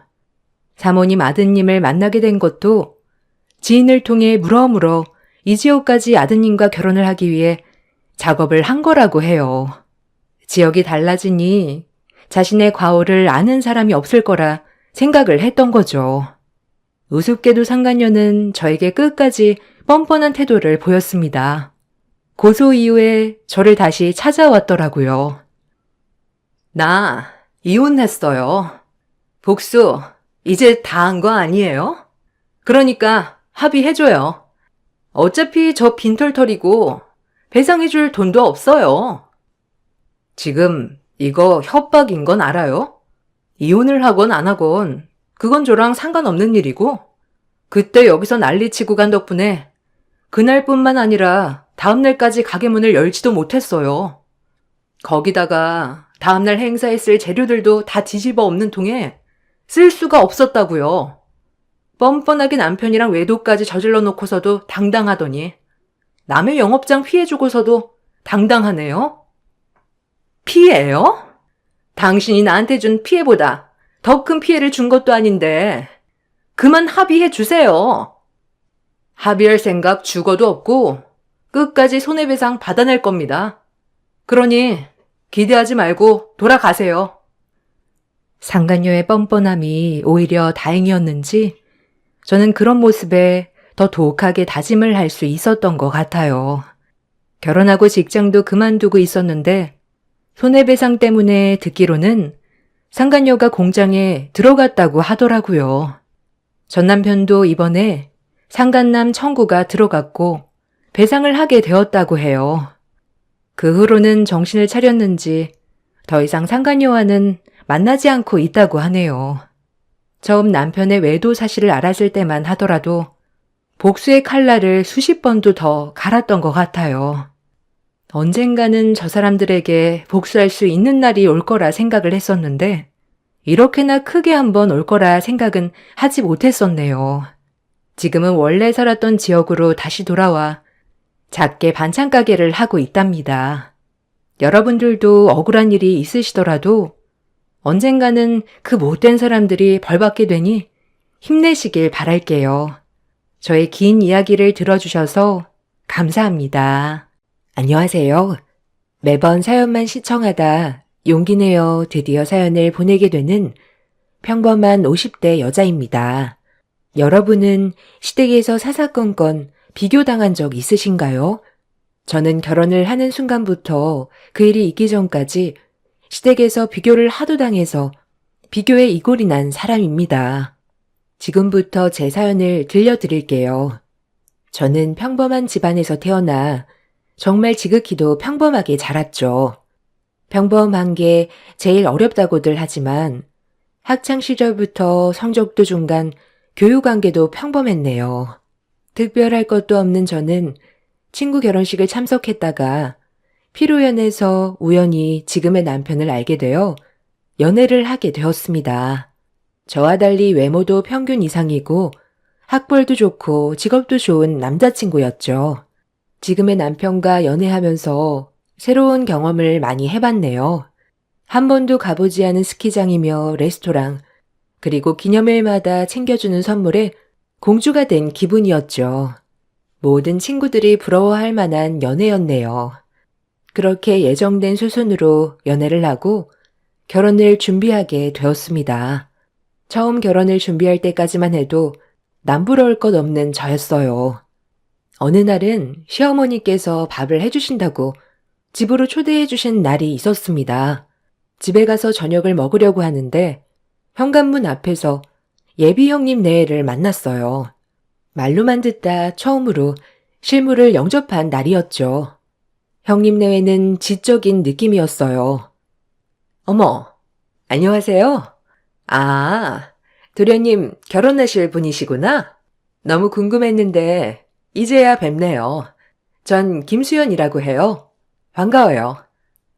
아, 네, 안녕하세요. 말씀 많이 들었습니다. 저는 임소라라고 해요. 앞으로 자주 볼 사이인데 말씀 편하게 하세요. 최수 씨, 상당히 미인이시네요. 내 동생이 푹 빠질만 하네. 들어와요. 춥겠다. 남은 얘기는 차차 들어가서 합시다. 유쾌한 형님네의 부부와 함께 남자친구네 집을 들어섰습니다.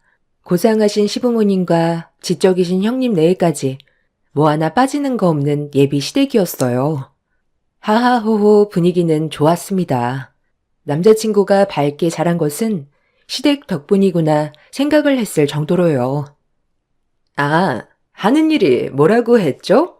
그래도 가족 될 사람인데 어떤 일 하는진 제대로 알아야지, 안 그래요? 궁금한 건 못 참거든, 내가. 아, 네, 그럼요. 그냥 조그만 회사에서 격리 업무 보고 있어요. 작은 회사여도 월급 제때 나오고 나름 안정적이거든요. 아유, 우리 큰며느리는 판사야, 판사. 알지? 그네는 검사고 같은 연수원에서 만났다나 뭐라나. 그래서 여기는 아주 바쁜 몸들이지. 세기가 들어오면 나랑 할 일이 많다 아주. 김장부터 시작해서 집안의 대소사까지. 어때? 좋으냐?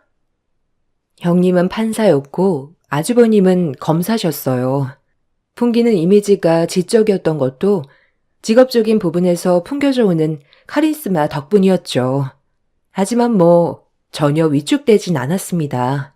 저도 나름 중소기업에 잘 다니고 있고 남편도 안정적으로 회사를 잘 다니고 있었거든요. 그래서 그냥 우리랑 다른 사람들 정도로만 생각했네요. 어머님도 바쁜 형님보다는 제가 더 편하신지 아직 결혼 준비를 하고 있는 저에게 세익이라고 부르며 집안의 대소사를 의논했고요. 나쁘지 않았습니다. 오히려 처음엔 며느리로 인정받는 것 같아 좋았고요. 하지만 묘하게 형님은 제가 아래에 있다는 것을 은연중에 주입시키는 것 같았어요. 약간 묘하게 기분이 나빴네요. 내가 좀 남들보다 바빠요. 봐야 할 서류들도 많고 일반 회사 다니는 사람이랑은 좀 다르거든. 그래서 집안일 같은 경우는 많이 신경 못 쓸 거예요. 나는 이런 거 신경 쓸 사람도 아니고. 하여튼 이제 가족이 될 사이니까 어쨌든 잘 지내봐요, 우리. 그럼. 우리 큰며느리는 이런 거 신경 쓰면 안 되는 사람이지. 얼마나 바쁜데. 나란 일 하랴. 이렇게 밥 먹으러 와주는 것만 해도 엄마는 고마워. 너네 근데 밥은 잘 먹고 다니는 거냐? 그네 얼굴이 아주 해슥하니 썩 빠졌다. 곰탕이라도 끓여주랴? 아니에요, 어머니. 지난번에 해주신 갈비찜도 있어요. 그거 먹고 천천히 필요하면 말씀드릴게요. 지금은 괜찮아요. 처음부터 집안일은 손댄다는 형님과 그걸 이해한다는 어머님 사이에서 저는 할 말이 없었네요. 그냥 그러려니 했던 것 같아요. 막상 제가 그때는 직접 겪은 일이 아니라서. 하지만 결혼식을 하고 정식 부부가 되었을 때부터는 이런 것들이 은근 스트레스였죠. 주말이면 전화 오는 시어머님은 김장이면 김장, 축일이면 축일, 눈코 뜰 새 없이 저를 부르셨습니다. 물론 형님은 절대 안 부르셨죠. 얘 둘째야, 이번 주말에 김장인데 올 거지? 배추 150포기 사놨다. 전날에 절여야 하니까 하룻밤 자고 갈 채비하고 온나? 네? 김장이요? 아, 네, 가야죠. 몇 시까지 갈까요?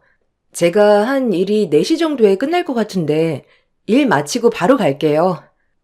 오냐, 편한 차림으로 와라. 일할 거 많다. 또 그때처럼 불편하게 치마 입고 오지 말고 편한 고무줄 바지 입고 와야 해요. 그렇게 저는 매주 시댁에 불려가서 밭도 메고 김장도 하고 시부모님 반찬도 만들고 바쁘게 지냈어요. 그때마다 형님은 코빼기도 안 비추셨죠. 주말이 끝나갈 때쯤 잠깐 들러 반찬이나 김치만 가져가는 정도였어요. 이게 쌓이다 보니 점점 얄미워지더군요. 말 한마디로 천냥빛을 갚는다던데 형님은 생전 고맙다는 말이 전혀 없었습니다. 그저 모든 게 당연했죠. 어머, 김장김치 너무 맛있다. 잘 먹을게요, 어머님. 아유, 요새 검찰총이 너무 바빠서 제가 눈꼴 쓸 새 없는 거 있죠? 그럼 알지. 너 몸 상하지 않게 조심히 챙겨 먹어라. 혹시라도 몸 상하면 큰일 나. 그러니까 얼른 호딱 집에 가서 쉬어라. 전 전날부터 와서 하루 종일 배추 절구고 김장하고 그것도 모자라 뒷정리까지 하고 있는데 그 무렵 나타나서 일핑계. 그래도 어머님은 그저 오냐오냐 너무 서러웠네요. 그런데도 저에겐 집에 가서 쉬라는 말보단 얼른 가서 애비 밥 차려주라는 말이 왜 이렇게 서럽게만 들리던지 이제서야 시집살이의 문이 열렸나 싶기도 했어요. 그렇게 얄미운 일상들이 반복되어 무뎌질 즈음 IMF가 찾아왔습니다. 경제적 혼돈 상황. 저는 그나마 잘 다니고 있던 회사에서 해고 통보를 받았죠. 대부분 중소기업들은 문을 닫았고 저 역시도 직장을 잃었죠. 남편도 그나마 대기업이었지만 감봉 조치가 되어 집은 어려워졌습니다. 형님과 아주버님네는 그나마 공무원이라 그런지 저희처럼 큰 타격은 없었고요. 저희는 형편이 어려워져서 시댁과 함께 합가를 하여 살게 되었어요. 그나마 생활비라도 아끼자라는 명목으로 시댁에 들어갔죠. 가뜩이나 부리기 쉬운 며느리, 직장까지 없어지자 모든 살림은 다 제 차지였습니다. 아침에 일어나 시부모님 밥상에 점심에 밥 메고 농사 짓고 점심 준비하고 또 일 거들다가 저녁하고 하루가 계속 이렇게 반복되었죠. 그렇게 저의 자존감은 말도 못하게 낮아져만 가고 있었어요. 제 자존감을 깎는 원인은 늘 형님이었죠. 오랜만이네, 동서. 어머, 이젠 아예 어머님 밭일은 자기가 하기로 했구나. 잘 어울려. 이게 사람마다 어울리는 게 있다니까. 아이고, 우리 첫째 왔냐?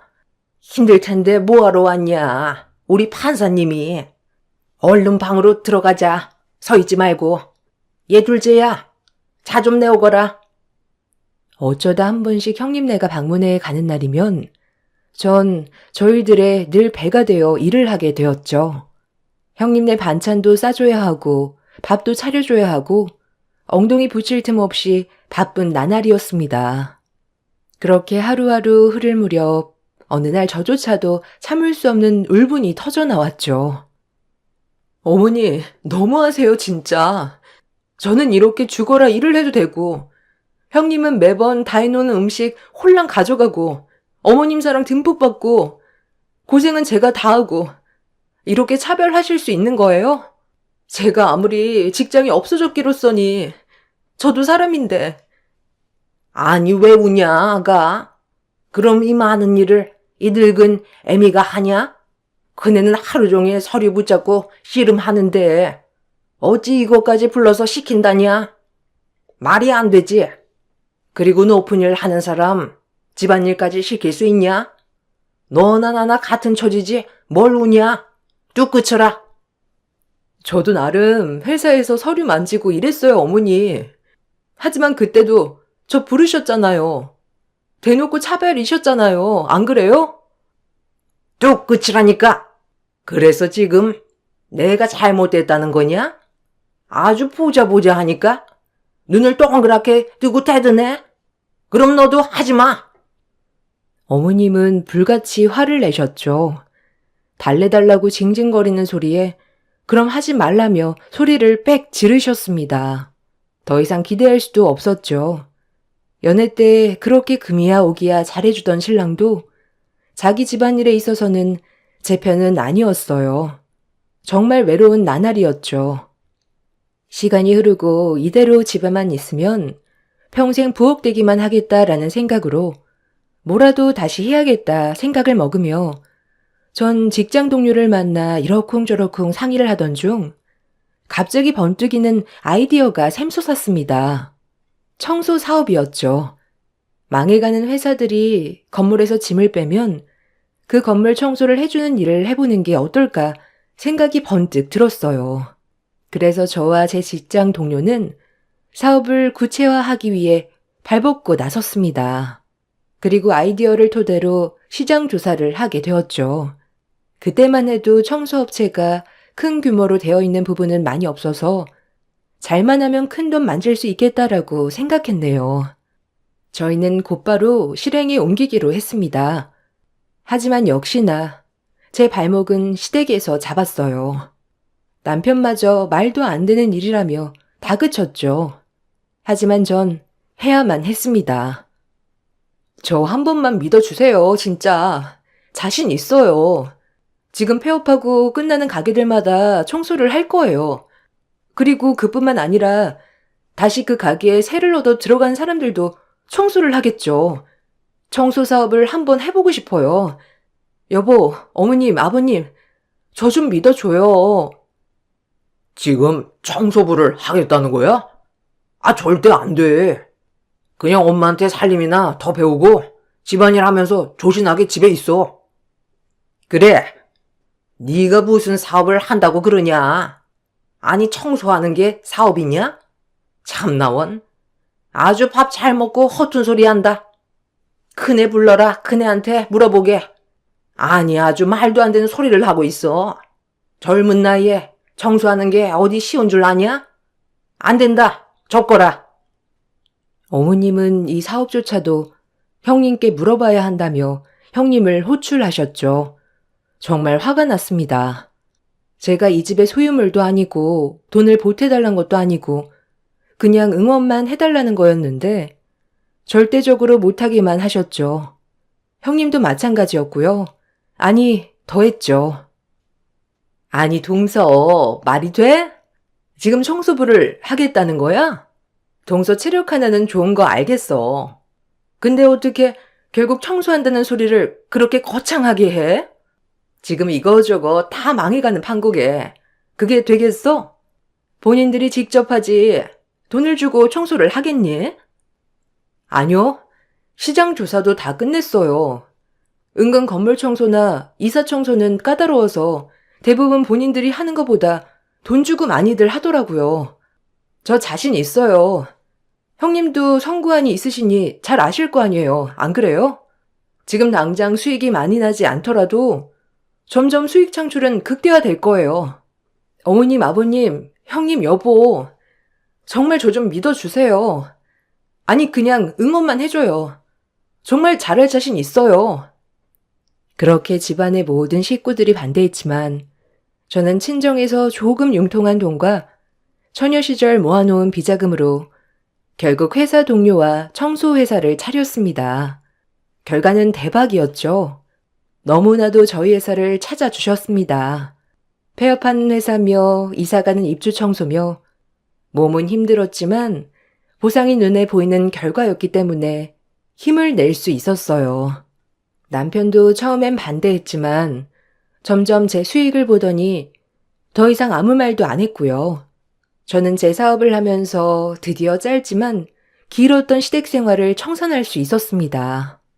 IMF였지만 직장 생활을 했던 것보다 더 수익이 많이 나와 시댁 부모님 용돈까지 챙겨드렸네요.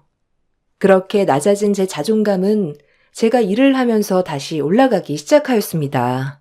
하지만 어머님께는 제가 여전히 부리기 쉬운 만만한 둘째 며느리였지만요. 저는 평일엔 청소 일을 하고 주말엔 시댁에 가서 여전히 시댁 살림을 하였습니다. 몸이 두 개라도 모자른 나날을 보냈죠. 어머님, 이제 주말에 저도 못 올 수 있을 것 같아요. 2주에 한 번만 와도 될까요? 요즘 거래처 관리하는 사람들도 많아졌고 제가 이렇게 자리를 비울 때마다 같이 동업하는 친구한테 너무 미안해서요. 1주는 형님, 2주는 저 이렇게 배분해주세요. 그게 말이 되냐? 너랑 큰애랑 같아. 넌 언제든지 취소할 수 있는데 큰애는 큰이라는 사람인데 취소가 되냐? 그깟 청소하면서 유세냐? 아주 청소하랩이라도 하는 날엔 시엠이 잡아먹겠다 아주. 네가 할 도리는 다 하면서 일을 해도 하거라. 어머님은 완고하셨어요. 더 이상 말을 해봤자 소용이 없었죠. 제 벌이는 나아졌지만 제가 청소 일을 하기 시작한 다음부터 형님은 완전히 저를 무시하기 시작했어요. 이젠 남편도 있고 시부모님도 있는 자리에서 대놓고 무시하기 일쑤였죠. 동서, 청소일은 할만해? 힘들지 않아? 난 우리 건물 청소하시는 분들 보면 꼭 동서 생각나서 야구르트 한 잔씩 드리잖아. 아, 네, 감사하네요. 제 생각도 해주시고. 뭐 일하는 거야 뭐든 안 힘든 게 있겠어요? 힘들어도 돈 버는 재미가 있어 할만해요. 사람이 돈을 쫓아가서는 안 되는 건데. 참 안타깝다, 동서. 난 아직도 쇼킹이잖아. 동서가 청소 보라니. 안 그래? 직업에 귀천이 있나요? 번번만 안 저지르고 살면 되지. 내가 떳떳하게 돈 버는 건데 누가 욕을 할 수 있나요? 안 그래요, 형님? 가시가 돋친 제 말에 몹시 불편했는지 형님은 인상을 쓰셨죠. 그런 형님을 보고 언젠간 코를 꼭 납작하게 해줘야겠다 생각했고요. 그리고 그날 저녁에 식구들끼리 밥을 먹는데 형님은 줄대 발표를 하였어요. 그것은 바로 결혼한 지 3년 만에 아이를 가지게 됐다는 사실을 발표했던 것이죠. 온 식구가 기다려온 장손 소식에 어머님은 장하다며 원래도 떠받들던 형님을 극진히 모셨네요. 얘 둘째야. 이따 큰애 뭐 먹고 싶은지 알아놨다가 해서 싸주거라. 임신하면 무조건 잘 먹어야 해. 그리고 공국 좀 끓여라. 졸지에 시댁살이도 모자라 임신한 형님 뒷바라지까지 해야 하는 신세가 되었습니다. 그래도 좋은 마음으로 수발 들었습니다. 저도 여자였기 때문에 친정이 멀리 가신 형님께 임신 수발을 드는 것은 괜찮았어요. 주말에 시댁을 가는 것도 모자라서 형님이 먹고 싶다는 음식이 생길 때마다 일하는 중간중간 음식을 해서 형님 댁으로 가져다 드렸죠. 이렇게 음식까지 해주는 건 좋았지만 형님은 또 이런 것들을 당연하게 생각했어요. 당연히 이 부분에 있어서 저와 트러블이 생길 수밖에 없었습니다. 동서, 음식 간이 좀 세더라? 아니, 먹을 땐 맛있는데 꼭 물이 많이 맥히더라고. 간할 때 신경 좀 써줘. 나 짠 거 딱 질색이거든. 네? 형님, 그럼 형님 입맛대로 만들어 드세요. 솔직히 불쾌하네요. 제가 왔다 갔다 해주는 게 당연한 건가요? 전 형님이 친정도 멀고 일하시는 것도 바쁘니까 정말 좋은 마음으로 해다 드렸는데 이건 어떻고 저건 어떻고 그럼 그냥 직접 해 드세요. 어머, 아니 무슨 말을 또 그렇게 섭하게 해? 동서, 지금 나한테 생색내는 거야? 참나. 알겠어, 알겠어. 자, 됐지? 이거면 돼? 형님은 지갑에서 돈을 꺼내시면서 저에게 찔러 주었습니다. 순간 감정이 폭발했죠. 이 사람은 인성이 안 됐구나 싶었어요. 형님이 준 돈을 뿌리치고 그 길로 형님 댁을 나왔습니다. 더 이상 말을 해봤자 서로 감정만 상할 것 같았기 때문이죠. 역시나 형님은 오늘 있었던 일을 어머님께 고자질하였고 어머님은 그런 저를 불러 나무라셨어요. 이 집엔 제 편이 철저히 없었습니다. 얘기 들었다. 아니, 너는 그깟 음식 해주는 게 그렇게 곶감냐? 니네 친언니였어도 그럴래? 생각하는 게 왜 그 모양이니? 어머님, 무슨 소리 하시는 거예요? 그럼 좋은 마음으로 먹고 싶다고 하면 다 만들어다 주는데 갖다 줄 때마다 이건 어떻네 저건 어떻네 이렇게 꼭 잔소리하면 어머님은 갖다 주고 싶겠어요? 본인 입맛대로 만들어 먹으라고 하지 안 그래요? 전 잘못한 거 없어요. 지금 임신한 예민한 임산부 아니냐. 입덧이 있으니까 그냥 그렇게 해달라고 말하는 건데 그걸 넌 꼭 그렇게 받아들여야 되니? 그래요. 제가 또 잘못했죠. 아니, 형님 일에 관해서는 이 집에선 저는 그냥 죄인이에요. 맞죠? 죄송합니다. 이 말을 끝으로 시댁도 나와버렸습니다. 처음 인사 간 날 어머님이 제가 할 일이 많다고 했던 것이 며느리로서 인정이 아니라 본인 입맛대로 막 부릴 수 있다는 것을 살면서 깨달았어요. 그리고 그런 어머니를 등에 이고 저를 만만히 생각하는 형님, 또 아무 말도 안 하고 방관하는 남편 아주버님 또한 아무 말도 하지 않았죠. 정말 이혼하고 싶었습니다. 단순히 남편과 나의 문제가 아닌 고부 갈등과 형님 때문에 이 집이 지긋지긋했죠. 나도 이제 어느 정도 일적인 부분에서 자리를 잡았다 싶었고 정말 마지막으로 한 번만 더 이런 일이 생길 때는 남편과 갈라설 결심도 했었죠. 그렇게 하루하루 마음이 피말라 가고 있을 때쯤 저의 임신 소식을 알았습니다. 형님과는 4개월 차이가 났었죠. 아기를 가져서 얻는 기쁨보다는 우리 아기도 혹시나 형님과 저처럼 차별을 받진 않을까 걱정부터 앞섰네요. 그렇게 임신을 하고 시댁과 친정에 임신 사실을 오픈했을 때 역시나 시어머니의 첫마디는 형님 칭찬부터 시작되었죠. 나의 임신조차도 내 축복이 아닌 형님이 칭찬을 받는구나라고 생각하며 씁쓸했네요. 아이고, 첫째 내가 임신하니까 둘째 내도 임신하고 우리 첫째가 장한일 했구나. 역시 경사다 경사. 아이고, 큰애한테 전화 한번 넣어야겠다. 아주 좋은 일 투성이다. 첫째 내가 먼저 임신한 것도 그렇고 말이야. 질서는 확실하겠어. 그냥 그러려니 했네요. 이제 형님 임신 수발 안 들어도 될 생각에 좋고 나도 이제 내 아이만 생각해서 열심히 앞만 보자라고 생각했어요. 일이 고되고 힘들었지만 임신한 저를 동업자인 친구가 배려해줘서 사무실 일 위주로 할 수 있었죠. 저의 임신 기점으로 우리 아이가 복덩이인지 사업체도 커졌습니다. 그때쯤 경제도 많이 나아져 직원들도 고용할 수 있고 남편도 회사를 그만두고 저희 사업체의 운영을 도와야 할 정도로 규모는 커졌습니다. 청소일이라고 무시하던 형님과 어머님을 생각하니 고소하기도 했고요. 저희는 가게 입주 청소라든지 건물 철거 후 청소, 아파트 이사 청소 등등 범위를 확장해가며 성공 가도를 달리고 있었습니다.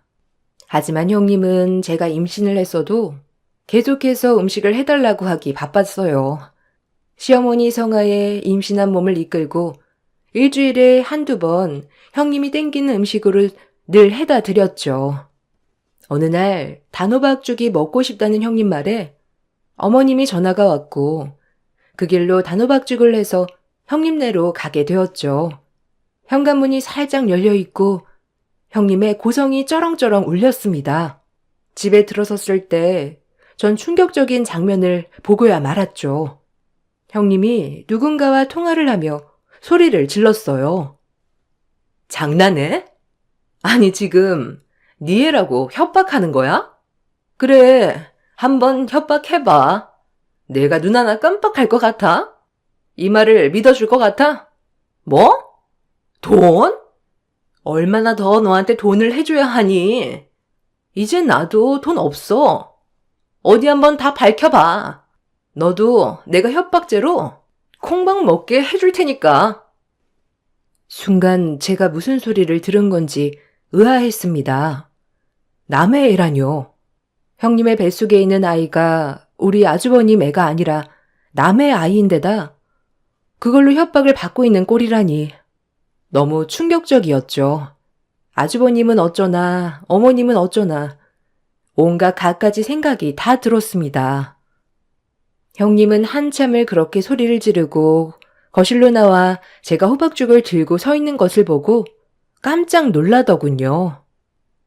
어머, 아니, 동서, 언제 왔어? 아니, 인기척 좀 하지. 요즘 재판하는 것 때문에 스트레스가 이만저만 아니거든. 어디까지 들었어? 지금 왔어요. 아니요, 못 들었어요. 형님 전화 끊을 때쯤 들어온 거라. 여기 호박죽이에요. 식기 전에 드시고 출근하세요. 서둘러 집을 나가려고 할 때 형님은 웬일인지 저에게 그날은 엄청 친절했어요. 아무래도 제가 이야기를 들었을까봐 조마조마 하는 것 같았죠. 너무 어이가 없었습니다. 남의 애라뇨. 저렇게 고고하고 도도한 여자가 바람을 폈다니 우스웠죠. 동서, 힘들었지? 고마워. 내가 입덧이 심해서 동서가 해준 것만 땡기더라고. 다음부턴 힘들게 안 와도 돼. 내가 어머님께 얘기할게. 동서도 임신 상태에서 하느라 힘들 텐데 오늘만 마지막으로 먹을게. 너무 애썼어. 고마워, 잘 먹을게. 결혼한 지 5년이 다 되도록 고맙다는 말을 들어본 적이 없었는데 처음이었죠. 의심이 사실이 되는 순간이었어요. 형님은 그렇게까지 하고 못 믿어왔는지 친절히 문까지 열어주었죠. 사실이라면 정말 대단하다고 생각했네요. 어쩌다 남의 애를. 아주버님은 아실까 별별 생각이 다 들었죠.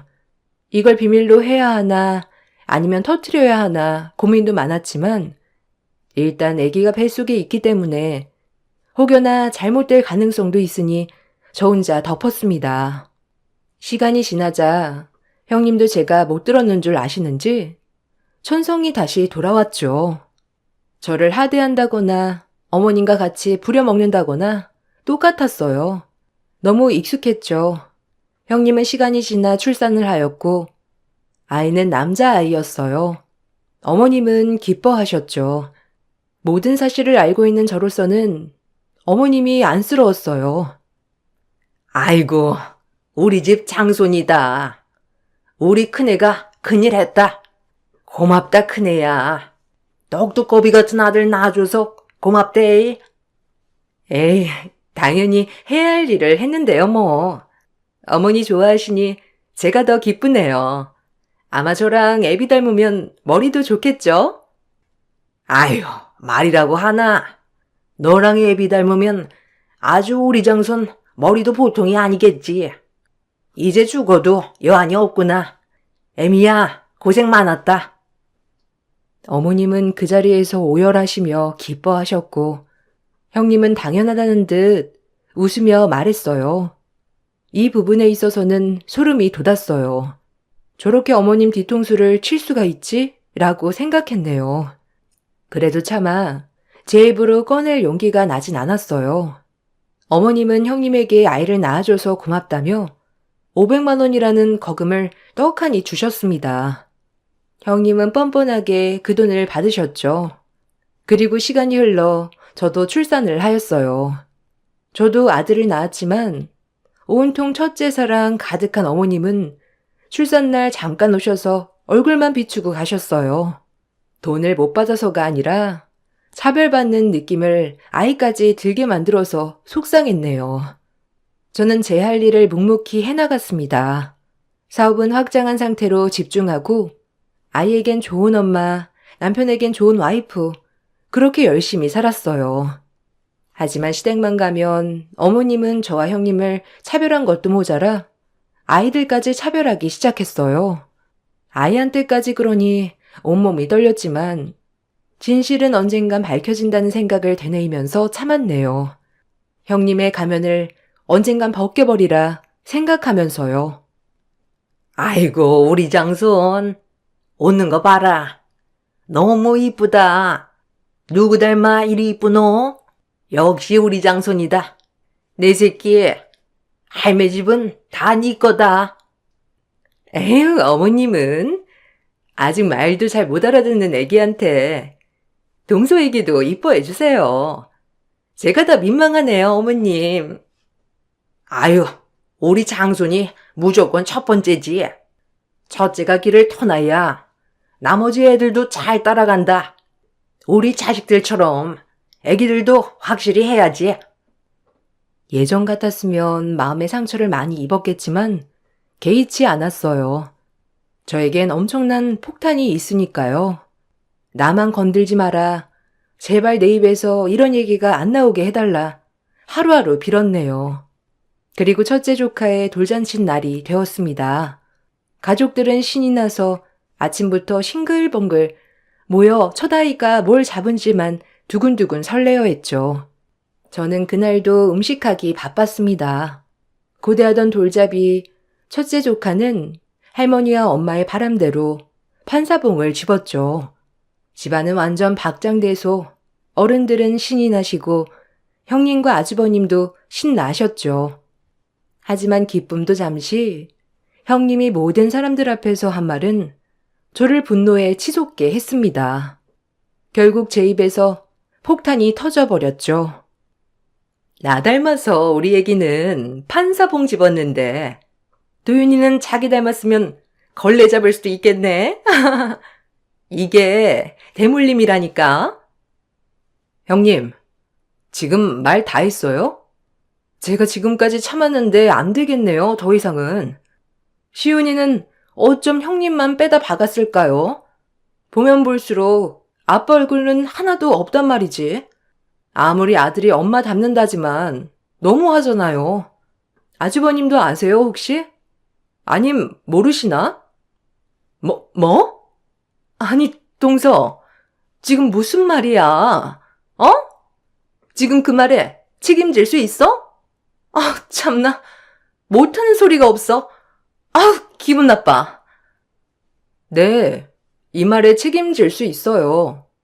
제가 모를 줄 알았죠? 아주버님, 시윤이 유전자 검사 한번 해보세요. 장씨 집안 자식이 맞는지. 그 순간 형님은 제 머리채를 잡고 흔들었죠. 저를 모욕죄로 고소한다고 난리를 쳐댔습니다. 그동안 낌새가 이상한 게 있었는지 아주버님은 형님을 뜯어 말리곤 뺨을 때렸죠. 집안 식구들은 그야말로 아수라장이 되었습니다. 어머님은 어안이 벙벙했고요. 아니, 이게 다 무슨 말이냐? 작은 애야, 네가 하는 말이 이게 다 뭐냐? 지금 시훈이가 내 손자가 아니라는 거냐? 말 좀 해보거라. 어머님 잘난 첫째 며느리한테 물어보세요. 어떤 만재를 저질렀는지, 저런 고상한 얼굴을 하고 뒤에서 얼마나 호박씨를 깠는지 제가 모를 줄 알았죠? 저 다 들었어요, 형님. 협박받고 있는 얘기, 남의 애라는 얘기. 제가 지금까지 모른 척했던 건 언제 터뜨릴지 기회를 엿보고 있었던 거지 절대 잊어버리진 않았거든요. 형님이 한 짓을 검찰청 사람들이 알면 어쩔까요? 그동안 본인의 직업, 능력만 믿고 본인보다 아래에 있다 싶은 사람은 무시하셨죠? 이제 형님이 밑바닥을 칠 차례예요. 아셨어요? 남편은 말리고 시어머니는 대성통곡에 형님과 아주버님은 개싸움, 아주 돌잔치가 말이 아니었습니다. 제 속은 뻥 뚫렸죠.